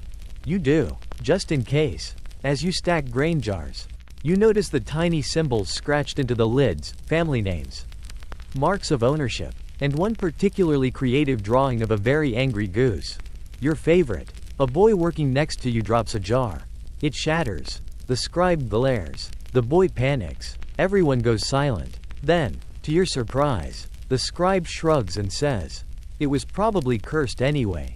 Everyone exhales. Crisis averted. You continue your shift by sweeping spilled barley from the floor into a corner and watching a particularly persistent rat try to sneak back for a third helping. You block his path with a stick. He scowls. You win this round. Later, you're tasked with applying fresh bitumen paste to the outer wall to seal in moisture. It's hot. It's sticky. It smells like roasted nightmares. You wear gloves made from linen and hope your tunic doesn't stick to your arms permanently. While you work, two older men discuss whether the Pharaoh stores extra grain for the gods or for himself. Both. One says, "The gods get it spiritually. He gets it physically. Convenient." The other replies, "Historians still argue whether temples truly redistributed grain to the poor or hoarded it. Some papyri suggest charity. Others suggest accounting tricks. You, personally, just know you haven't seen a free loaf in months. At midday, you're given a break. You step outside, stretch your aching back, and smear more green goo on your temples, hoping it cools you off. It doesn't, but it looks nice. A girl from another district offers you a boiled egg. You trade her a dried fig. No words exchange, just a nod. That's granary etiquette. When you return, you help count the rations. Not with numbers, again. You can't read, but by weight and measure. Each worker gets a share. You measure carefully. Everyone watches. One mistake and someone goes hungry. There's something sacred in this simple act. Weighing barley, trusting your hand, knowing the difference between fair and generous, and choosing generous when you can. You feel good, until the floor shakes. Just once, barely noticeable, but you all feel it. Someone mutters, "Tremor?" Another says, "Curse." Everyone keeps working. You pretend you didn't notice. By late afternoon, your skin is coated in sweat and flour dust. Your nose is clogged. Your muscles have staged a silent rebellion. You're dismissed with a nod. You walk home with a sack of grain balanced on your shoulder. Arms aching. On the way, you pass a small shrine to Renenetet, the cobra goddess of the harvest. You pause, nod respectfully, and whisper a single word, "Enough." Maybe she hears, maybe not. At home, dinner is warm flatbread, a smear of garlic, and a slice of roasted turnip. You eat slowly, savor each bite. Your sister notices your eyelids. You didn't reapply. She scolds. You raise an eyebrow. Wasn't in the grain budget. She scoffs and tosses you another shell of malachite paste. You lie on the roof again, tired in every direction. The breeze is light. The moon is thin. You listen to someone's lute drifting across the rooftops and let your eyes close. And you think, in a world where your face is dust, at least your eyeliner is immortal. You're woken up today by a slap. Not a real slap, just one of those soft, accidental ones where your baby cousin rolls over in their sleep and wallops your nose with the back of their chubby, impossibly heavy hand. You jolt upright and immediately question your life choices. Everyone is still asleep around you, bare limbs tangled on mats. One person snoring like a broken flute. Another mumbling something about cats stealing their sandals. The sky is a pre-dawn purple. And you have about 5 minutes before the day starts chasing you. And today? Today is family duty day. You don't get to haul stone. You don't go to temple. You stay close to home and help with the endless tasks that keep your household from collapsing into a pile of goats, grime, and screaming toddlers. First up, grinding grain. The family's millstone is tucked in a corner, shaded just enough to trick you into thinking it won't get hot. It's a flat slab with a rounded stone roller, worn smooth from years of use. You dump in handfuls of barley and start grinding, back and forth, over and over, until it begins to resemble flour. Except not the nice white stuff you see in modern kitchens. This is sandy, coarse, full of grit from the stone itself. You already know that your bread will taste like you've been chewing gravel. And your knees? They'll never forgive you. While you grind, a child tugs at your tunic. "Can I help?" You nod, because why not? He takes the stone and pushes once, then gives up. Figures. Eventually, the grinding is done, and your mother takes the flour to start making dough. You move on to task 2, fetching water. It's always water. The Nile is just far enough away to make every trip an ordeal, but not so far that anyone will let you off the hook. You shoulder the clay jar, head toward the riverbank, and join a line of equally tired villagers already waiting their turn. Someone nearby is arguing over a dropped bucket. Someone else is singing a song about how the Nile is the tears of Isis. Which sounds poetic until you realize it also includes a verse about crocodile snot. Eventually, you get your jar filled, carefully, avoiding floating algae and whatever that thing was that just moved, and begin the slow, back-breaking walk back. On the way, you pass two men hauling firewood. One calls out, "Watch for the inspector today." You blink. "Inspector?" He nods. "Temple's checking on village output. Might stop by your house." Wonderful. You return home just in time to hear your aunt yelling about the goat. Again, it's eaten half a reed basket, broken 2 jars, and now it's standing on the roof, looking smug. You and your brother climb up to retrieve it. It refuses to move. You push gently. It pushes back. Eventually, the two of you carry it down like it's royalty. And it farts directly into your face as thanks. You try not to take it personally. The day continues in a blur of domestic chaos. You chase chickens. You sweep the courtyard. You step in something that was probably food at one point. You hang damp tunics on a rope and rehang them 10 minutes later after a dust devil flips them into the fire pit. And through it all, you keep hearing whispers. The inspector is coming. Your mother starts cleaning everything in sight. She orders your cousin to rearrange the jars so the broken one is in the back. She smears extra oil on your father's brow to make him look productive. She even combs your hair, which is usually considered a lost cause. Then the inspector arrives. A tall man, thin, smiling like a man who never smiles for free. He steps into your courtyard, nods, looks around like he's evaluating a marketplace goat, and says, "Show me your measures." You do. He checks the grain. He checks the flour. He taps the walls like he's checking for termites. He doesn't say much, just takes notes with a stylus onto a wax tablet. You try to smile. He does not. After a long pause, he nods. Adequate. That's it. He turns and walks out. Your whole family breathes at once. Later, your neighbor tells you the inspector called his courtyard inadequate. No explanation, just that word, like I'm a pot with a crack. He says. You shrug. Could have been worse. He could have said, mediocre. You both laugh harder than you should. That night, as things finally settle, your mother lights a small oil lamp. The flame flickers against the clay walls, casting dancing shadows over the woven mats and slumped shoulders of your family. She tells a story about how, once, long ago, a boy like you caught the eye of a goddess simply because he kept his house clean. She blessed his family with good harvests for 7 years, then vanished into the reeds. Do you think it's true? Your cousin asks. She shrugs. Probably not, but it makes sweeping more interesting. You go up to the roof to escape the heat. The goat is back, of course. You lie down anyway, next to its smelly little hooves. And you think, you didn't haul bricks. You didn't mix plaster, but you ground, carried, chased, fixed, fetched, soothed, repaired, and endured. Maybe family duty day is harder than all the rest. You scratch your scalp. The oil your sister used is now attracting bugs. You whisper to the stars, bless this house. And please, bless the goat with some boundaries. And then you sleep, tired, sore, and just a little proud this morning. You're not hauling anything. You're not grinding, fetching, sweeping, or even pretending to look useful near the temple. Nope. Today, you're being dressed. By your family. By multiple people. And with alarming precision. Because, brace yourself, you have a date. Not a dinner and candles kind of date. Not even walk along the Nile and feed ibises kind of date.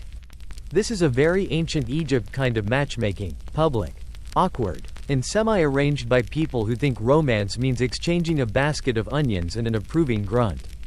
Your mother smooths your tunic for the 4th time and adds a sprig of lotus to your hair. You glance at your reflection in a bronze plate and wince. You look like someone pretending to be calm about walking into a lion enclosure. It's not a wedding, she reminds you. Just a meeting. You mumble, tell that to my stomach. Your cousin, standing nearby with a bowl of date paste, grins. You'll be fine. Just don't say anything weird. And maybe don't bring up frogs. I never bring up frogs. You always bring up frogs. Fair. You set off toward the meeting place, a small courtyard just past the canal, where families sometimes gather during festivals or informal events. Today, it's been borrowed for something very serious, courtship evaluation. You arrive early. And so does the girl. Her name is Nabet. You've seen her before, twice at the market.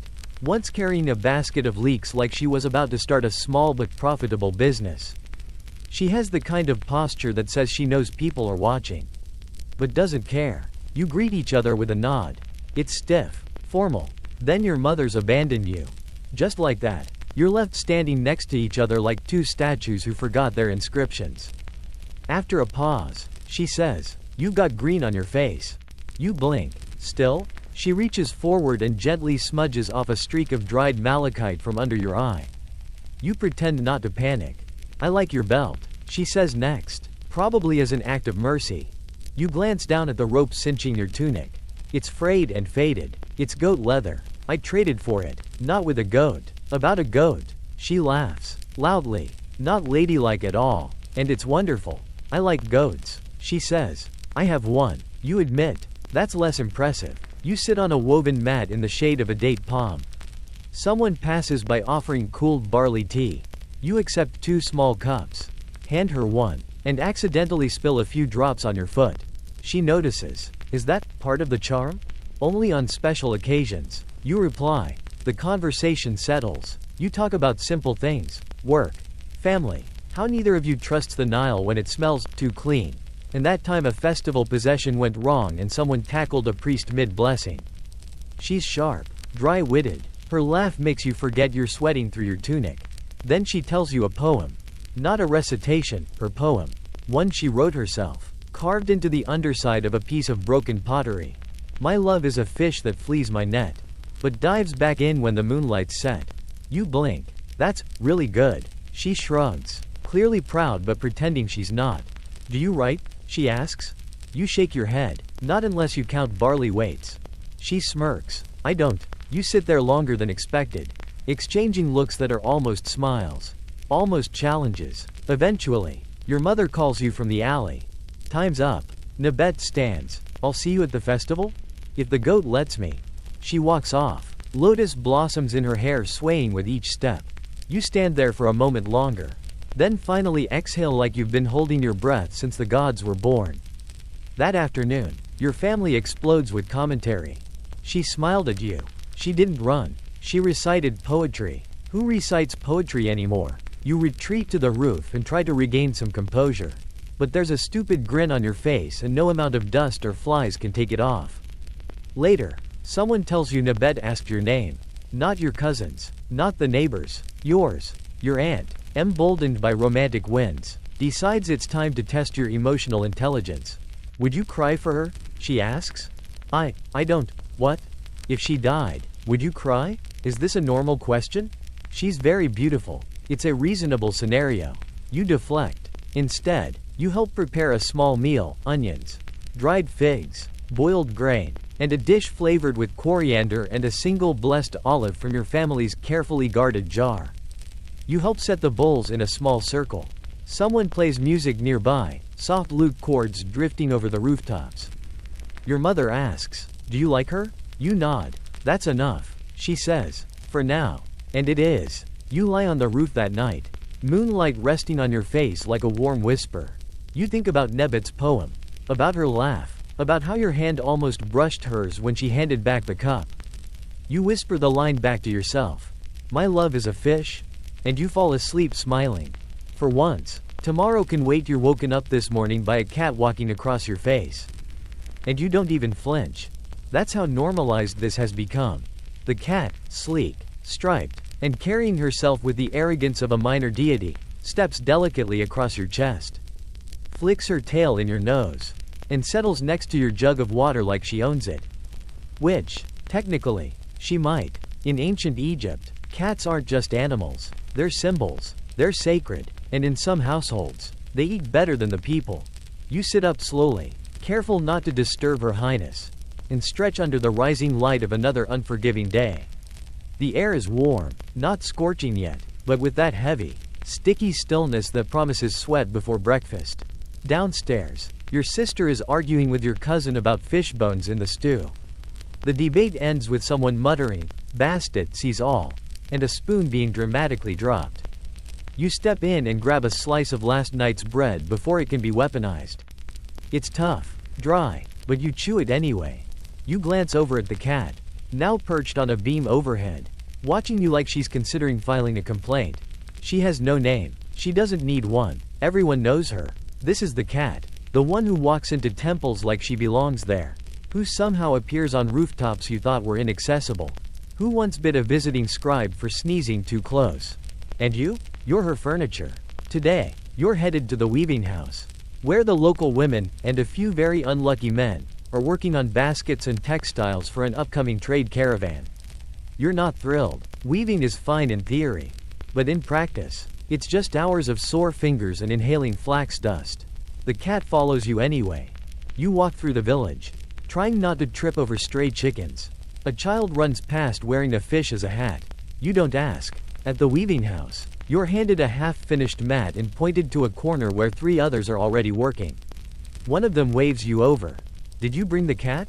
You glance behind you. Sure enough, she's already curled up on the warm stone ledge, grooming her paws like she's here to inspect your craftsmanship. You start threading strips of papyrus through a reed frame. The rhythm is simple but requires focus. Over, under, over, pull tight, don't sneeze, repeat. The weaver next to you, an older woman with hands like tree bark, says quietly. She's good luck, you know. The cat, you nod. She was at my birth. She adds, sat by the window and didn't move until I cried. You pause. Same cat? She doesn't answer. You keep weaving. At one point, someone drops a spool of thread, and it rolls across the floor. The cat jumps down, bats it once, and curls around it protectively. No one retrieves it. The lead weaver enters, a tall, lean woman with a voice that can cut linen. She inspects everyone's work with the expression of someone expecting disappointment. She reaches your corner, pauses, looks down at the cat. She's sitting on the good dye. Everyone freezes. The cat blinks. After a moment, the lead weaver sighs. Fine, we'll use the second best. She walks off. You glance at the cat. She yawns. Later, as the sun climbs and the air turns thick, someone brings in a basket of dried fish and sets it by the door. The cat hops off the dye jar, inspects the fish, and selects one with great ceremony. She carries it outside. 2 kids follow her like disciples. Where's she going? One asks. Wherever she wants. The other replies. Historians have long noted the reverence ancient Egyptians held for cats. They were protectors of the home, hunters of pests, and avatars of Bastet, goddess of joy, fertility, and unbothered superiority. There are actual legal records of people being punished, harshly, for harming a cat. Even by accident. In some cities, their deaths were mourned like family. You understand it now. You return to your weaving.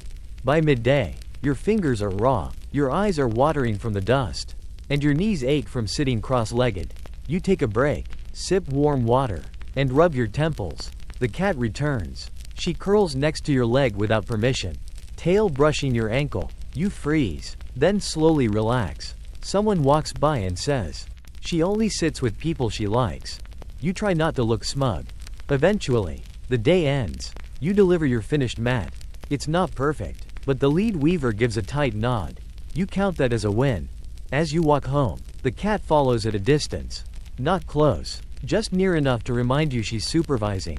You stop by a neighbor's house to check on their sick child, struck with a fever.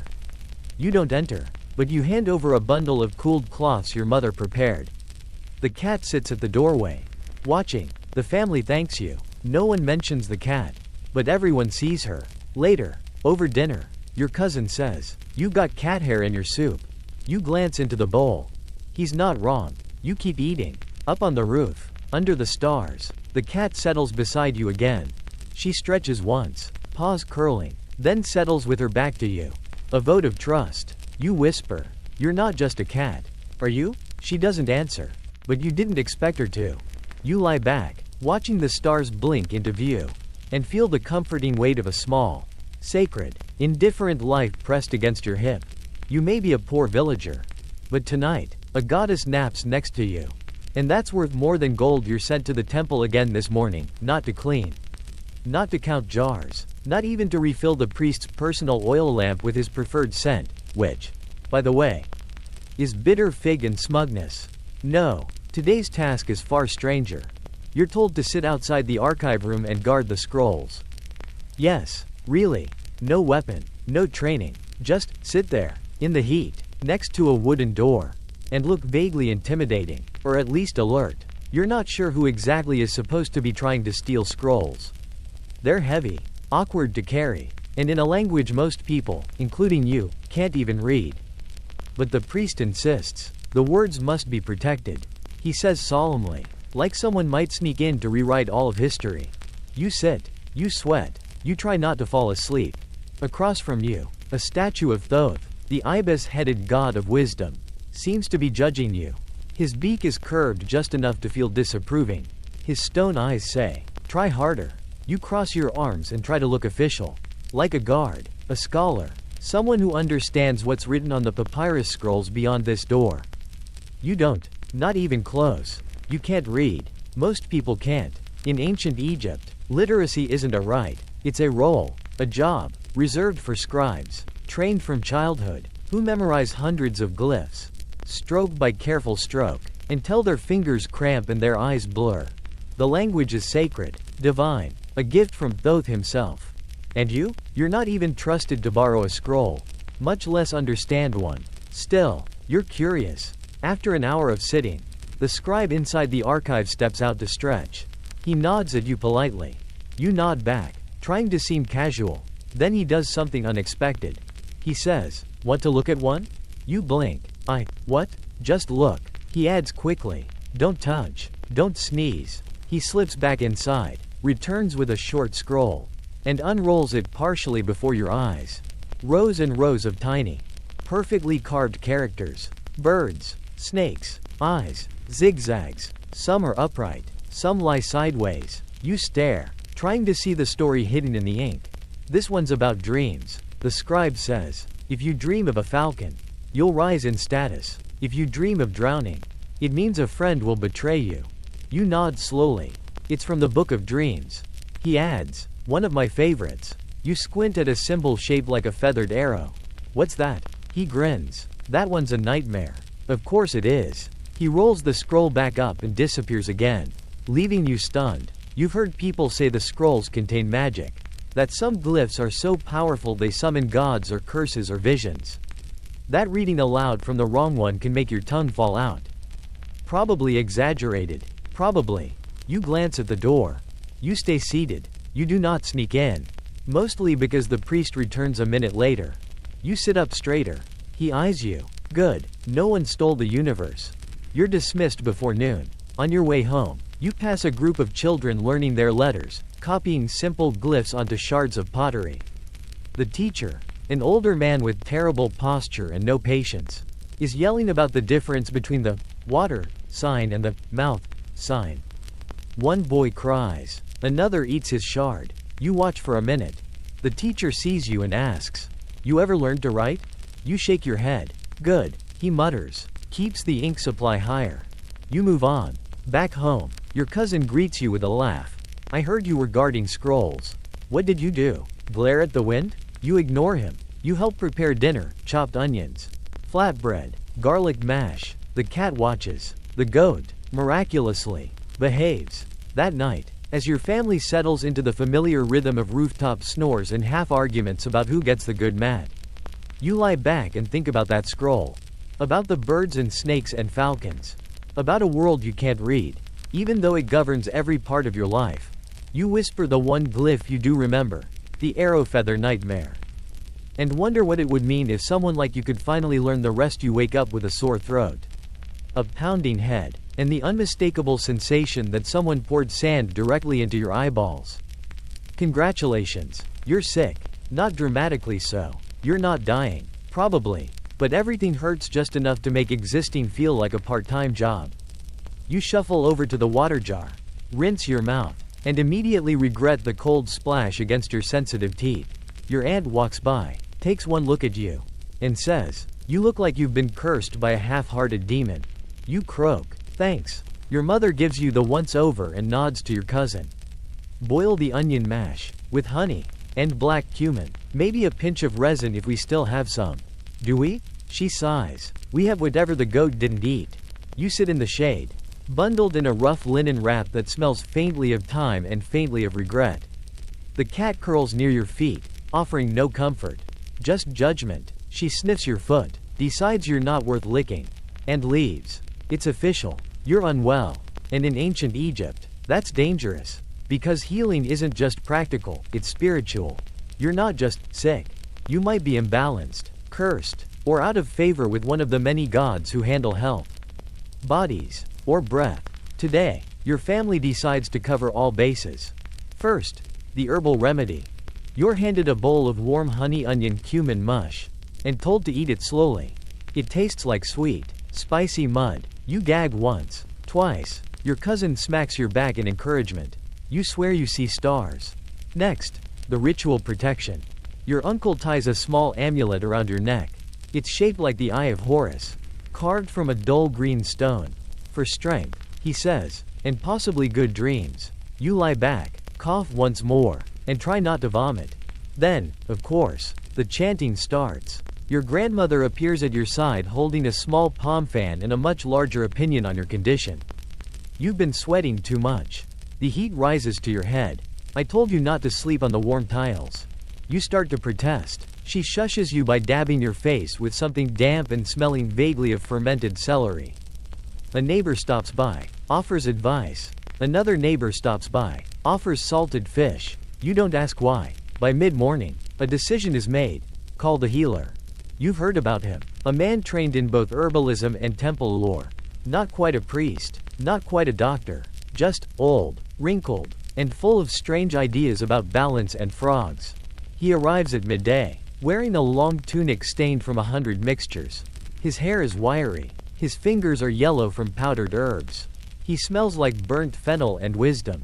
He sits beside you, presses your forehead, checks your breath, taps your chest like he's trying to guess your grain value.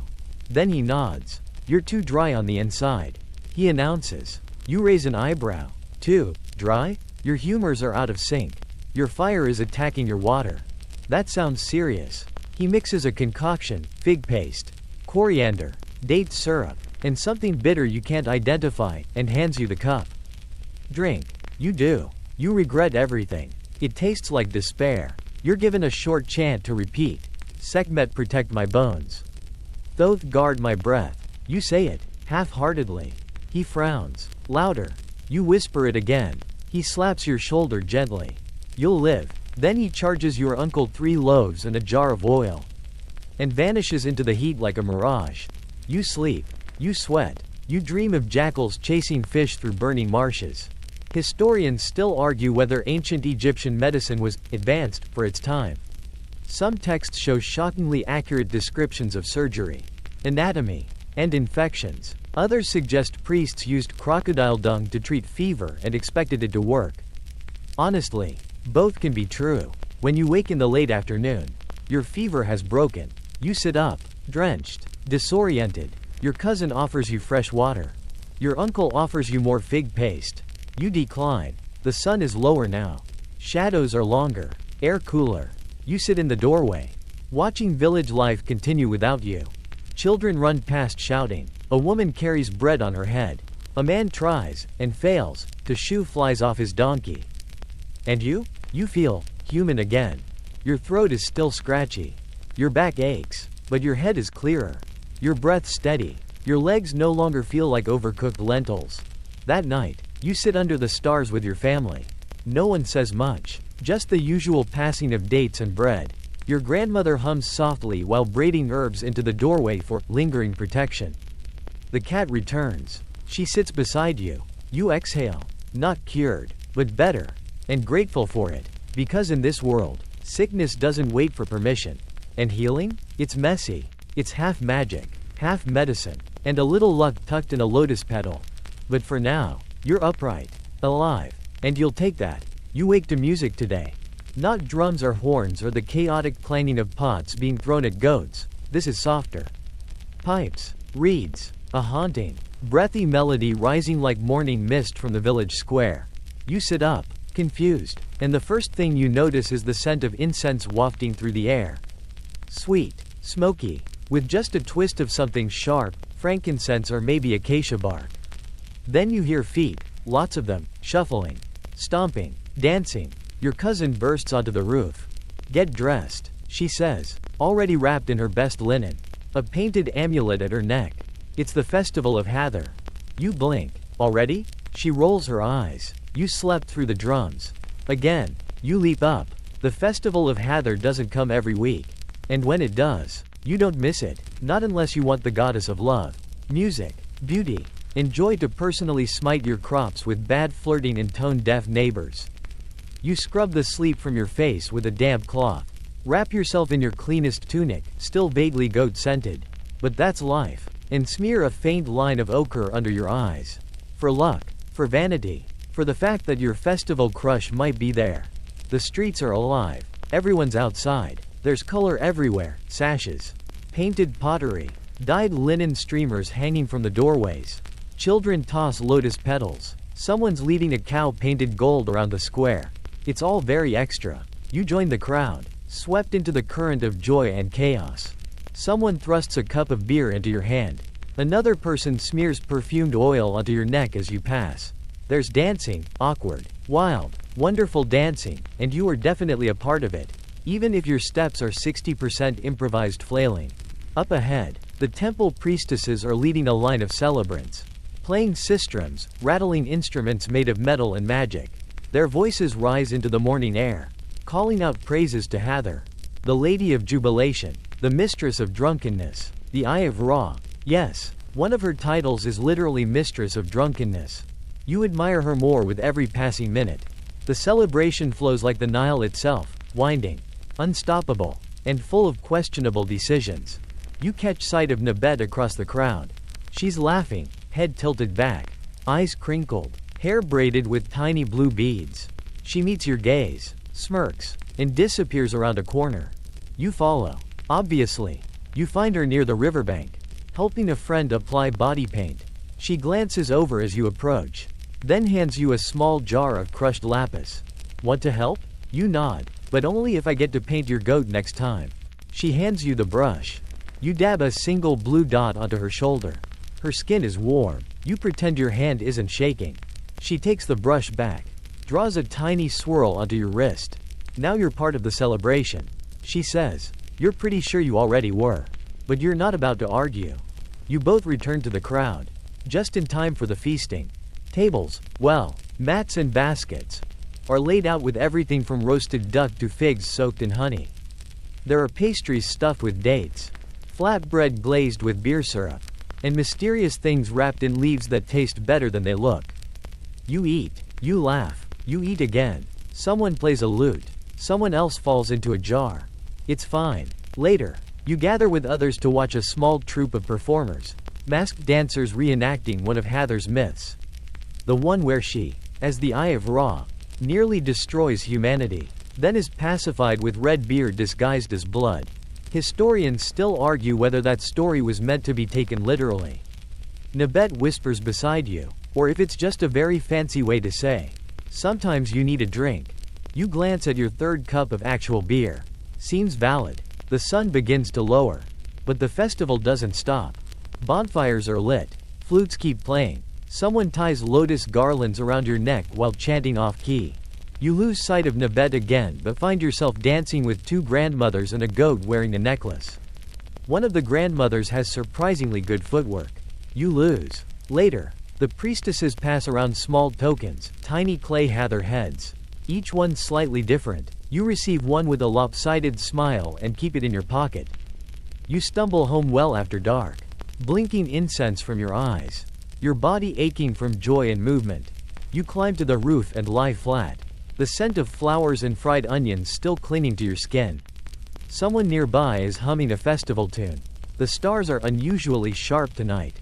The cat returns, bats your token, then curls next to your head.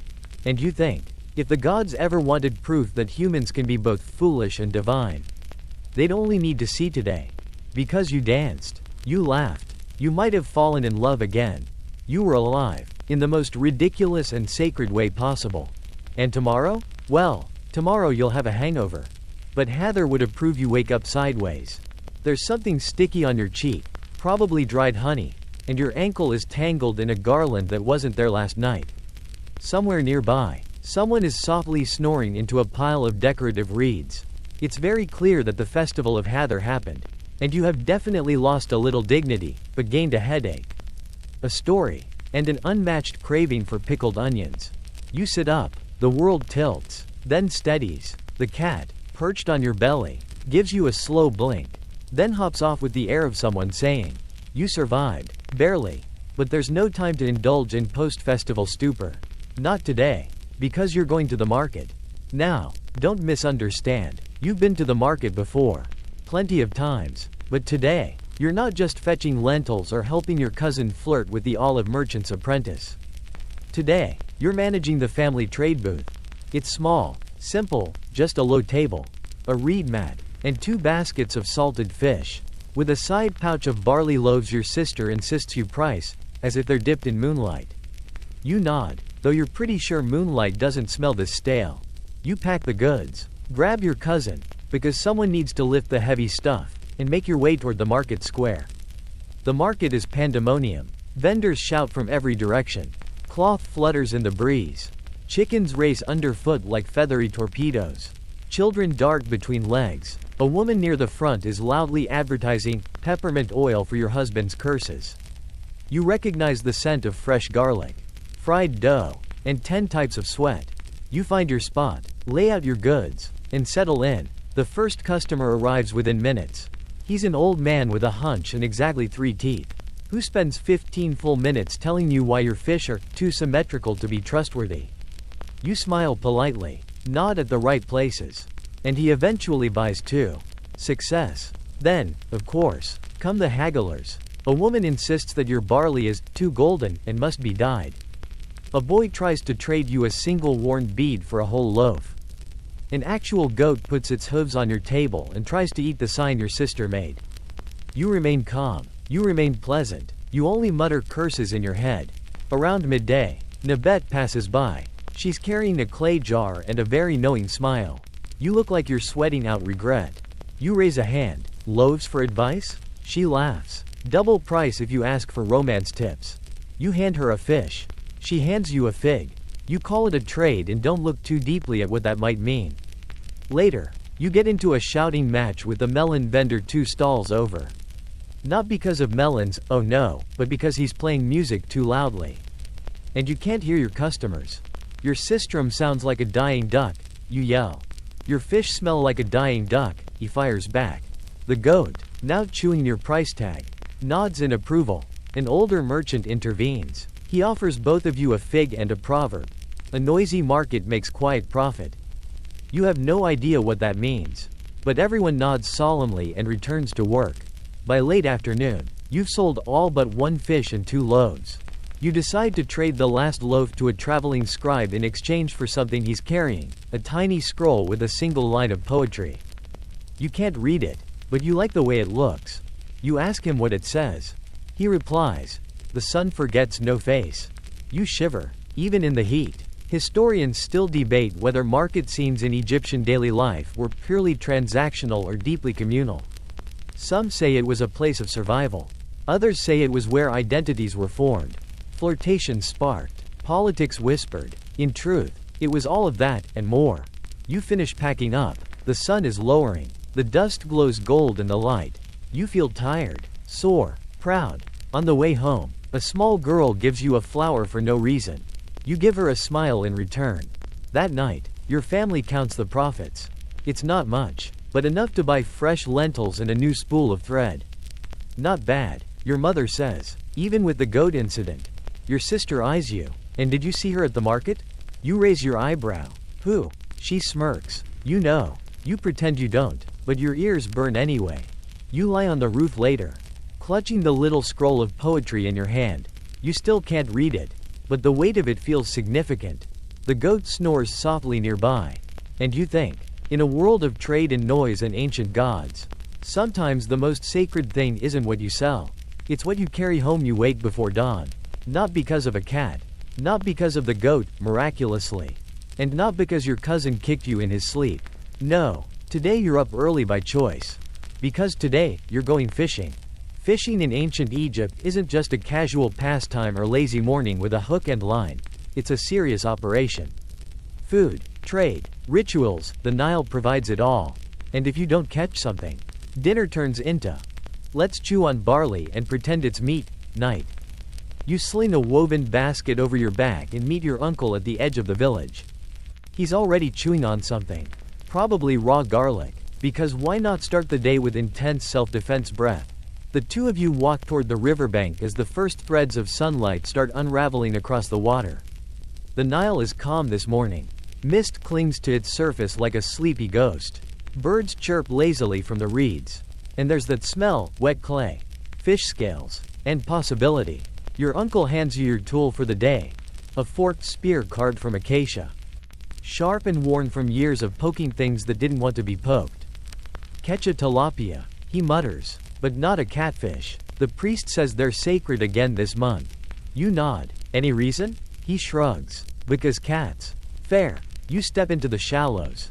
The cold water wrapping around your ankles and turning your breath into steam. Fish dart past in flashes of silver. But they're fast. Clever. Probably smarter than you at this hour. You spend a good 15 minutes stabbing the water like someone trying to skewer a ghost. You miss. A lot. Your uncle chuckles. Try moving less like a startled hippo. You grumble something about startled hippos being graceful in their own way. Finally, you spot one. Tilapia. Big, bold, tempting fate by swimming too close.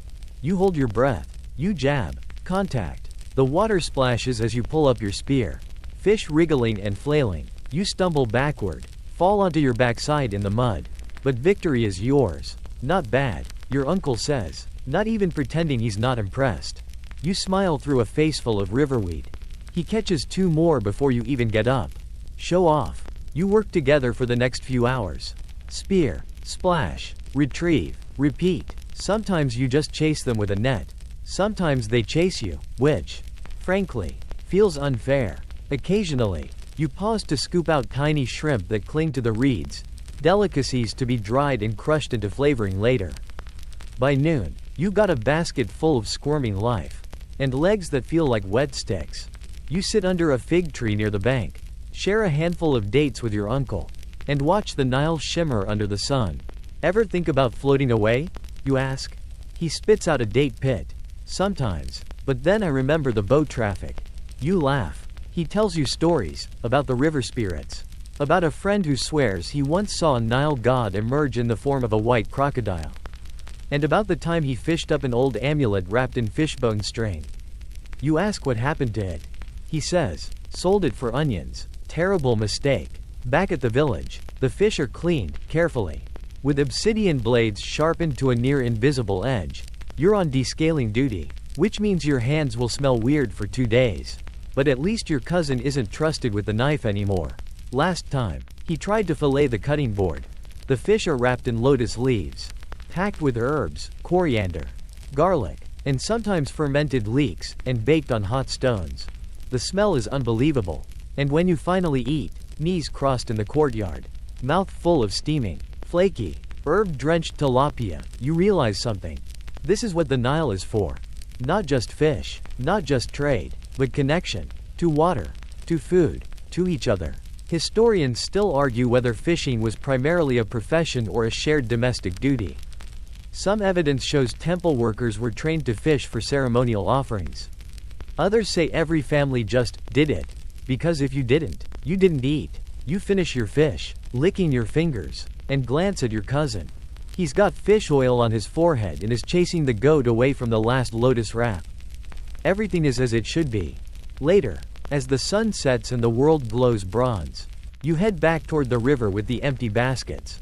Not to fish, just to sit. The river doesn't speak, but it doesn't have to. It flows, endlessly, patient, knowing. You dip your toes in, close your eyes, and for a moment, the world narrows to ripples, breeze, and the taste of salt on your lips. You're not just living near the Nile. Your of it today begins with a whisper. Not the breeze, not gossip, not even your grandmother trying to sneak another garlic clove into your breakfast. No, today's whisper comes from stone. You've been selected, well, volunteered, to join the group heading toward the nearby quarry. It's not glamorous. It's not even remotely enjoyable. But it's important. Stone isn't just something you trip over. In ancient Egypt, stone is life. It builds temples, tombs, statues, stelae, shrines. It records names, curses, victories. Stone is permanence in a world where everything else, floods, heat, goats, tries to dissolve you. So you join the work team. You tie a headcloth against the sun, pack a water jug, and follow the path that winds beyond the village, past palm groves and dry grass, toward the rising cliffs where the limestone waits. By the time you arrive, the sun is already roasting the earth. The quarry looms ahead, a pale gash in the land, layers of rock exposed like ribs. Men and boys move through the dust, swinging copper tools, heaving sledges, shouting instructions lost to the wind. You're handed a chisel and mallet. The foreman says, "Don't lose a finger." The stone gods don't give refunds. Encouraging, you get to work. First, you help score the surface, tapping out shallow lines to weaken the rock. Then you join two others in wedging a small block free. It's slow, brutal, wrist-rattling work. Every strike sends shock through your bones. The dust coats your skin like a second chalky layer. Still, there's something hypnotic about it.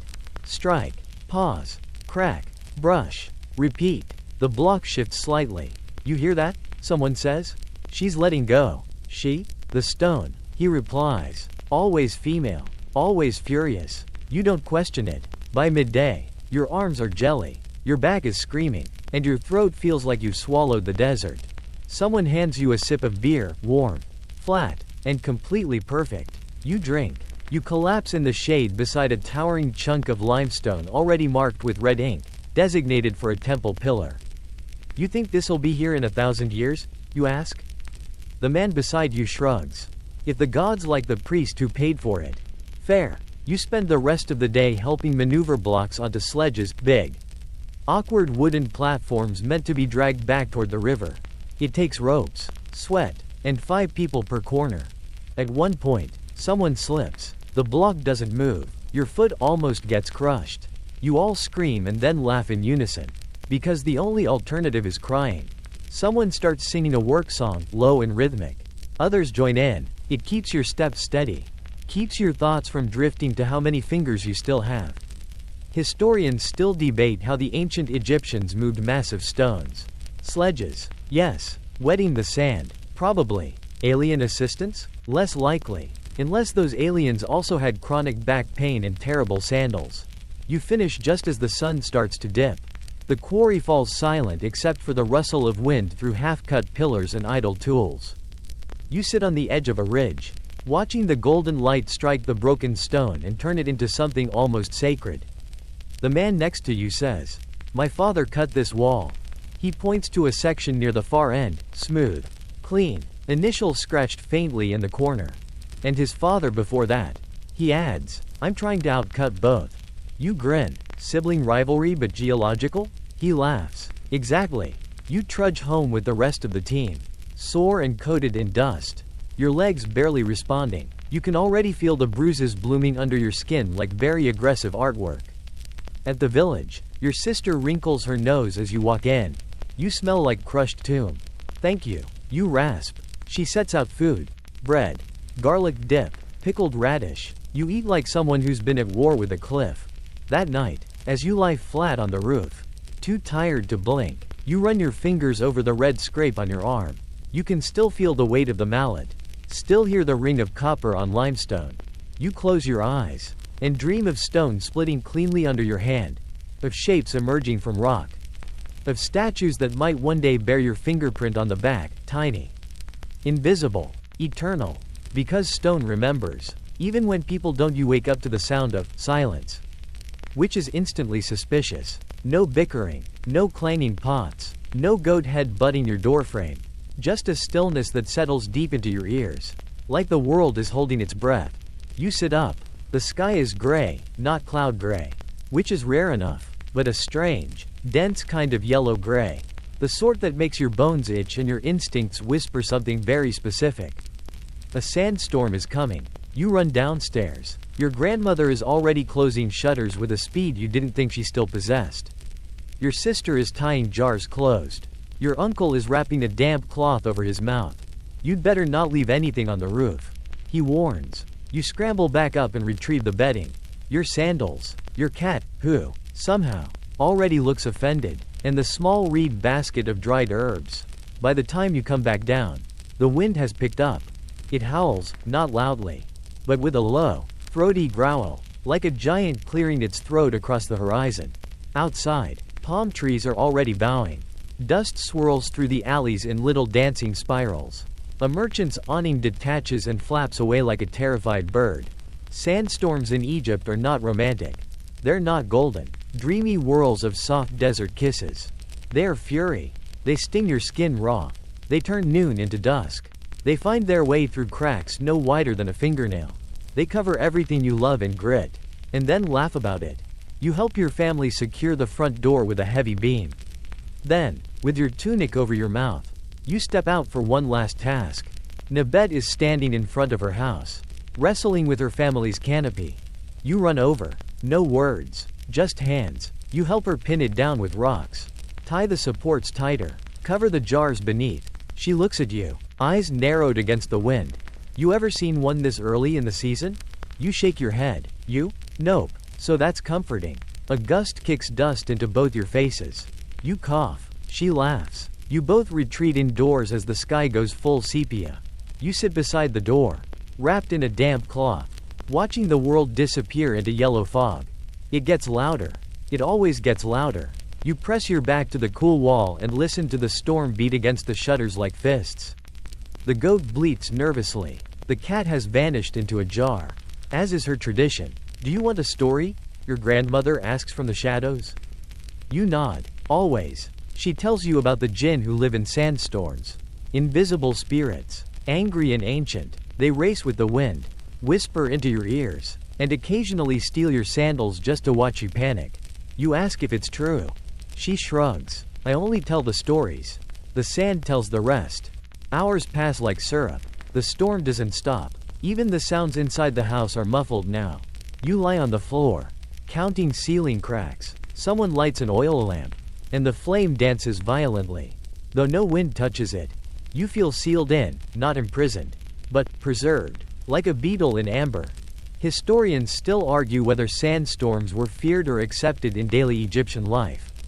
They appear in texts as metaphors for chaos, but also as cleansing forces, as if the gods themselves occasionally needed to wipe the world clean and start again. Finally, the wind begins to fade. Not stop, just soften. The fist becomes fingers, and the fingers become drifting sighs. You peek out. The air is still thick, but the light has shifted. The sand is no longer flying sideways, just floating, like lazy thoughts. You step outside cautiously. Everything is coated. Roofs, pots, goats, children. The ground crunches beneath your feet. The trees look older, worn. You try to brush your tunic clean and succeed only in redistributing the sand into new creative locations. Nabet appears from her doorway, now looking like a dust-covered statue. She holds up something. Your missing sandal. You gape. You found it? She smirks. Found it in our fish jar. Jinn? Definitely jinn. You take it with a nod of solemn agreement. Cleanup begins. Buckets of water, cloths soaked and wrung, jars unsealed and sniffed cautiously. The entire village moves like tired bees, returning order one grain at a time. You spend an hour sweeping the roof, another cleaning your ears. The goat, for some reason, refuses to come down from the neighbor's ledge. That night, everyone is quiet, not solemn, not scared, just quiet. The way you are after nature has reminded you who's in charge. You lie awake, still tasting grit between your teeth, staring at the stars that have finally returned. The air is still, but you swear you hear one final whisper in the distance. Something that sounds like laughter. Something that sounds like the sand itself, settling back into its story. You wake up sore. Not the usual, I slept funny, sore. This is full body. Was I run over by a ceremonial boat? Sore. Your joints creak. Your arms feel like they've been used to grind flour for a week. Your calves twitch with that deep, slow ache that says congratulations. You did everything yesterday. You groan. But there's no time to lie around. Because this morning, the village is buzzing. And not just from flies. The Pharaoh is coming. Not your local official. Not a priest. Not a noble who wears too much eyeliner and scolds children for stepping on mosaic tiles. The Pharaoh.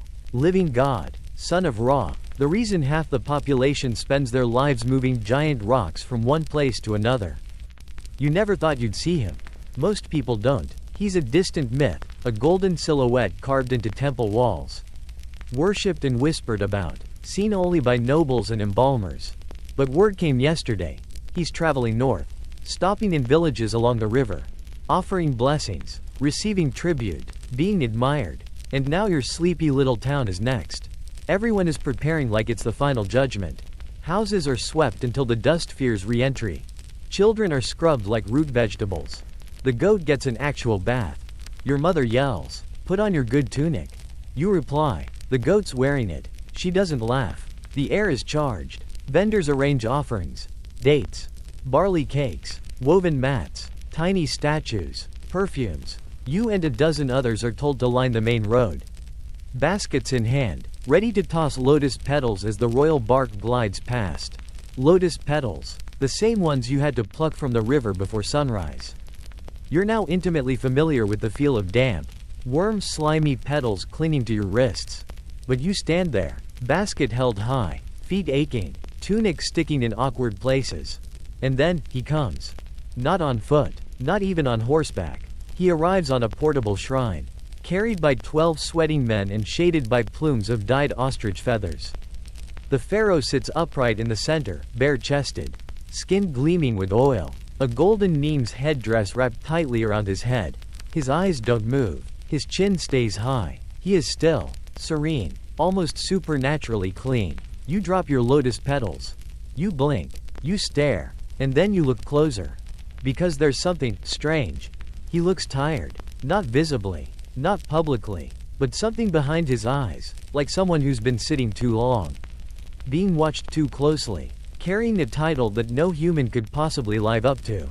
For a moment, your gaze meets his. You freeze. He doesn't nod, doesn't smile, but he sees you, and then he's gone. The procession continues. Trumpets wail, priests chant, dancers whirl, but you just stand there, petals forgotten, watching the dust settle in his wake. Later, your cousin punches your shoulder. You didn't blink. You shake your head. Did he have eyelashes? You blink finally. I think, yes? You're dismissed from duty and wander toward the river. You sit on the embankment and stare at your own reflection. You look like someone who hasn't fully returned from whatever just happened. Nabet appears, sits beside you. So? You shrug. He looked normal. And also not. She nods. My father said he once saw the pharaoh yawn. You gasp. Incredible. Scandalous. You both laugh. Then fall silent again. Because deep down, you're both thinking the same thing. If the pharaoh, the god king himself, can look tired, can seem distant, can be human, then what does that make the rest of us?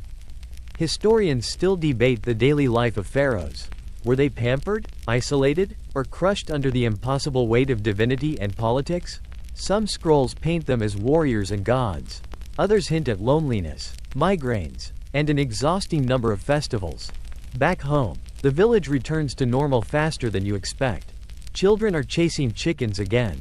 Your grandmother is yelling about someone leaving lentils uncovered. The goat has stolen your sandal. Again, you climb to the roof. The stars are beginning to peek out. And you wonder, is the pharaoh doing the same? Does he get a roof to sit on? Does he ever wish he could just be someone else? Just for one evening? You'll never know. But you do know this. You've seen a god, and he looked a little like you.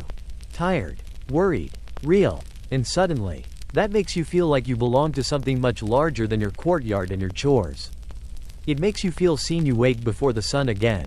But this time, it's not for fishing, or a storm, or any ritual involving uncomfortable amulets or fermented onions.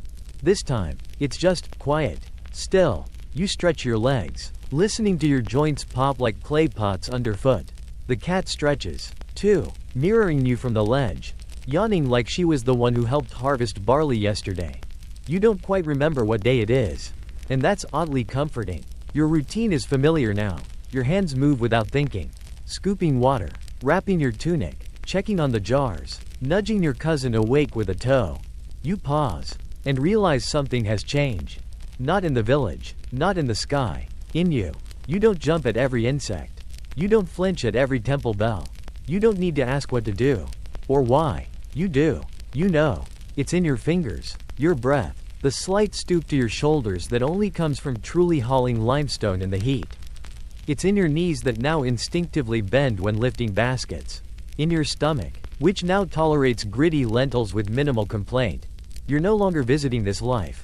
You've become part of it. This morning, there's a task. Delivering a small package, wrapped herbs and a carved reed, to the home of a scribe on the edge of the village. You walk there alone. The path is dry and well-trodden. Your feet memorizing the dips and rises in the earth. You pass familiar faces. Some smile. Some nod. Some pretend they don't know you. But you catch the flicker of recognition in their eyes. You're not invisible anymore. You reach the scribe's home. Leave the package. And as you turn to go, you see a child standing near a palm tree, crying softly. You crouch beside him. What's wrong? My pot broke, he whispers, holding up a shard of clay. You take it, examine it. It's beyond repair. So you sit with him. And together, you draw a new one in the dust, rounded, balanced, with exaggerated handles and a zigzag pattern just for fun. He sniffs, smiles, traces it again, more carefully. You hand him your last fig. He runs off. And you sit there for a moment longer, watching the wind erase your drawing, grain by grain. Historians still wonder what it meant to truly live in ancient Egypt, not just to survive it, but to feel like it was home. Most of the scrolls record kings, floods, wars, tombs. Few record what it was like to hold a broken pot and make a child laugh again. But maybe that was the most sacred ritual of all.